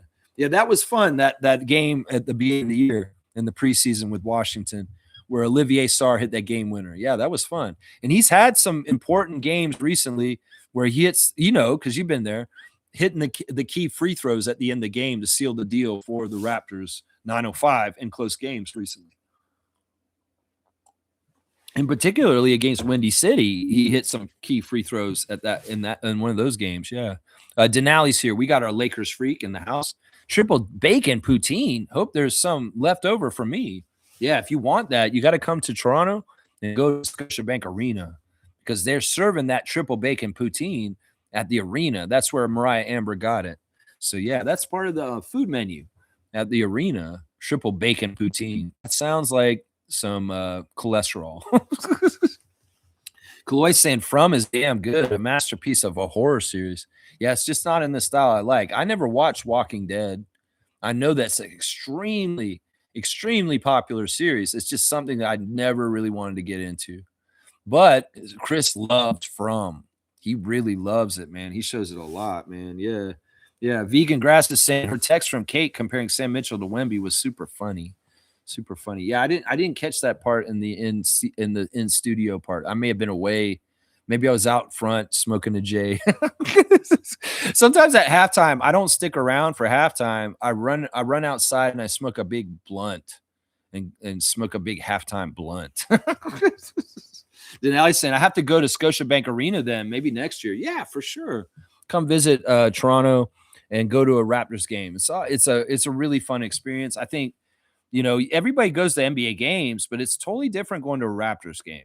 You know, it's just a different feel. I've been to Atlanta Hawks game when I was really young, and it's nothing like what this is at this point with the Raptors. Holy crap. They make it an event every single time. And kudos to the in-game ops people. They just build that energy in the building so well. And you know, they try and do it in other markets and other places. It's just not the same, man. It's just not the same vibes. You know, New York, Madison Square Garden is a very important building and they get good crowds, but it's not the same thing. It's not a party in that building. It's more like we're in the Mecca. This is sacred. We're all Knicks fans. We're going to sit here and watch the game. It's not the same experience. It's very, very different. Denali saying, "How is the Raptors game different? I've been to a Blue Jays game in Toronto. It's very different than that too. Well, because it's all closed up and you can bottle in and close in that energy, and because we have really good attendance, there's not many empty seats, and you know they do a good job of getting people out all throughout the building. And you got four corners, the spinning and DJing, and they're playing music, you know, and people are dancing." And people are just laughing and cheering. And plus, you know, a big part of our crowd is the diversity. We have people from the whole multiculturalness of Toronto represented in the building. So you see families, lots of kids. There's way more females at Raptors games than most sports events in Toronto. There's a lot of females that go to Raptors games. So there's a lot to it, the reasons why, and they make it really fun. And they you know, it's the personnel that do it. Four Corners, Mariah Amber, Strizzy, Herbie, you know, the people that take care of the entertainment as far as having fun people. They had a artist in the halftime last night do a mini concert in the middle of the game last night. And you know, it's just a really well produced all around in-game ops experience. And in some ways, I think they get top-notch marks across the league. You know, because I see every team when we go to each arena, and some of these arenas are just like boring and quiet. You know, Oklahoma City is a great team, but their in-game ops isn't going to feel like a party like in Toronto. You know, they could try and have that and replicate that, but you can't get that feeling. In some ways, it's partly the multiculturalism and the dynamic energy of the city of Toronto itself. You can't get that in Utah. You know, Golden State can come close to us sometimes with some of the things that they do. But what we do is totally different. It is a party. Our events are more like Monday Night Raw than anybody else's. We really do have that feeling, that buzz, that energy in our arena for every single game. And it doesn't matter if we're playing a shitty team. It could be a good team or a bad team. The energy is there every single time as far as the buzz. Now, when the fans get behind the team and be loud, that's another question. That's another question. Yeah. And we have Nab Bhatia, too. He helps. He does help. One of the things Nab helps is the ball's going out of bounds that way. He catches it and gives the ball back to the refs faster than that. All right, we're going to do a classic card of the day. This one's a little hard, guys. This is a little bit hard. This one might be a 200 or 300-point card. We'll have to see. All right, y'all. Let's see. We're testing y'all. This is a legacy player in the NBA's history. So that's a clue right there. If you can give me the first and last name of this classic card player, this is an Upper Deck card from 92 or something like that. If you know who this classic card is, go ahead and write in the name, and you can get the classic card points for today. He's a legacy player. This is an old buck, obviously. And he's making like he's trying to score right there. And he's playing against the Hawks. And that number 10 on the Hawks, that's John Battle. I do know that. See, that's advanced stuff. If you can do the classic card identification without seeing their face, that Hawks jersey with number 10, that's John Battle, guys. I can name who that player is without seeing him. But y'all, tell me who the player is there. You know whose arm that is? Outstretched next to him. If you can guess that, I'll give you some points too. I know whose arm that is too. You can kind of see his face. I don't need to see his jersey or his face, and I can tell whose arm that is. But let's just work on the player in the middle. Danny Shays is right. Slug DZ knows. The legacy player Danny Shays is, because Danny Shays is the son of Dolph Shays. And Dolph Shays was on the Syracuse Nationals in the very beginning of the NBA. This is like a son of an original NBA player from like the beginning. His dad played in the 50s and he played in the 80s. So it's like really crazy legacy. Now, whose arm is that? That's Kevin Willis's arm, guys. You can kind of see him there on the edge of the screen. And I know it from the shoulder pad and just from that. That's Kevin Willis with his arm next to him. And that is John Battle down there wearing number 10. So, yeah, there you go. Slug DZ, Danny Shays on one shot. I'm going to give you 300. 300 for that, because that's a hard card. That seriously is. Danny Shays is not a super well-known player, and Slug DZ is the king of the classic card. Once again, it may be that Slug had this card. He owned it himself, and he's just recognizing it from that. I mean, that is an easy way to be good at the classic card. Yeah, let's see the back of the card. That's what Danny Shays looks like. Yeah. Yeah, and you see, he played for the Nuggets, and then that was his first year in the Bucks, and he was actually a double-digit scorer on the team. Yeah, Syracuse. He's a Syracuse Orange. Yep. All right, that's it. We're at 3 hours. Let's get out of here. All right, y'all. Thanks for watching me today react to the Spurs loss last night. 3-point loss to San Antonio. No slouch, no hanging your head. Let's take this as a learning experience and understand, yeah, there were things we could have done different that may have added up to the Raptors winning this game. But, we're on a journey. And the journey will get us there. That's right. W Stream, W Community. Thank you, Kaz. I appreciate that. Once again, the referees for the 9:05 game, 7 o'clock on YouTube. I hope you'll join us. I'm sure Vegan Grass and Monique will be there. We will have JP Prim, Jafar Kinsey, and Eric Lewis as our referee crew. It's a little bit of a goofy ref crew. JP Prim ref one of the 9:05 games I was at earlier this season. He's a tough ref. He's kind of a jerk. And Jafar Kinsey is too. So this ref crew for the 9:05 game tonight may be feisty and kind of assholes. I'm not going to lie. I get this feeling from them. Their auras are not the best. Let's just put it that way. Stars of the game for the Spurs game last night. Emmanuel Quickley, my number 1 star. Jakob Poeltl, number 2. And Brandon Ingram, my 3rd star for the game last night. All right. Did I get all my tabs? I just want to make sure I was sort through them, make sure I got all of them. Yes, I did. Happy birthday, David Johnson.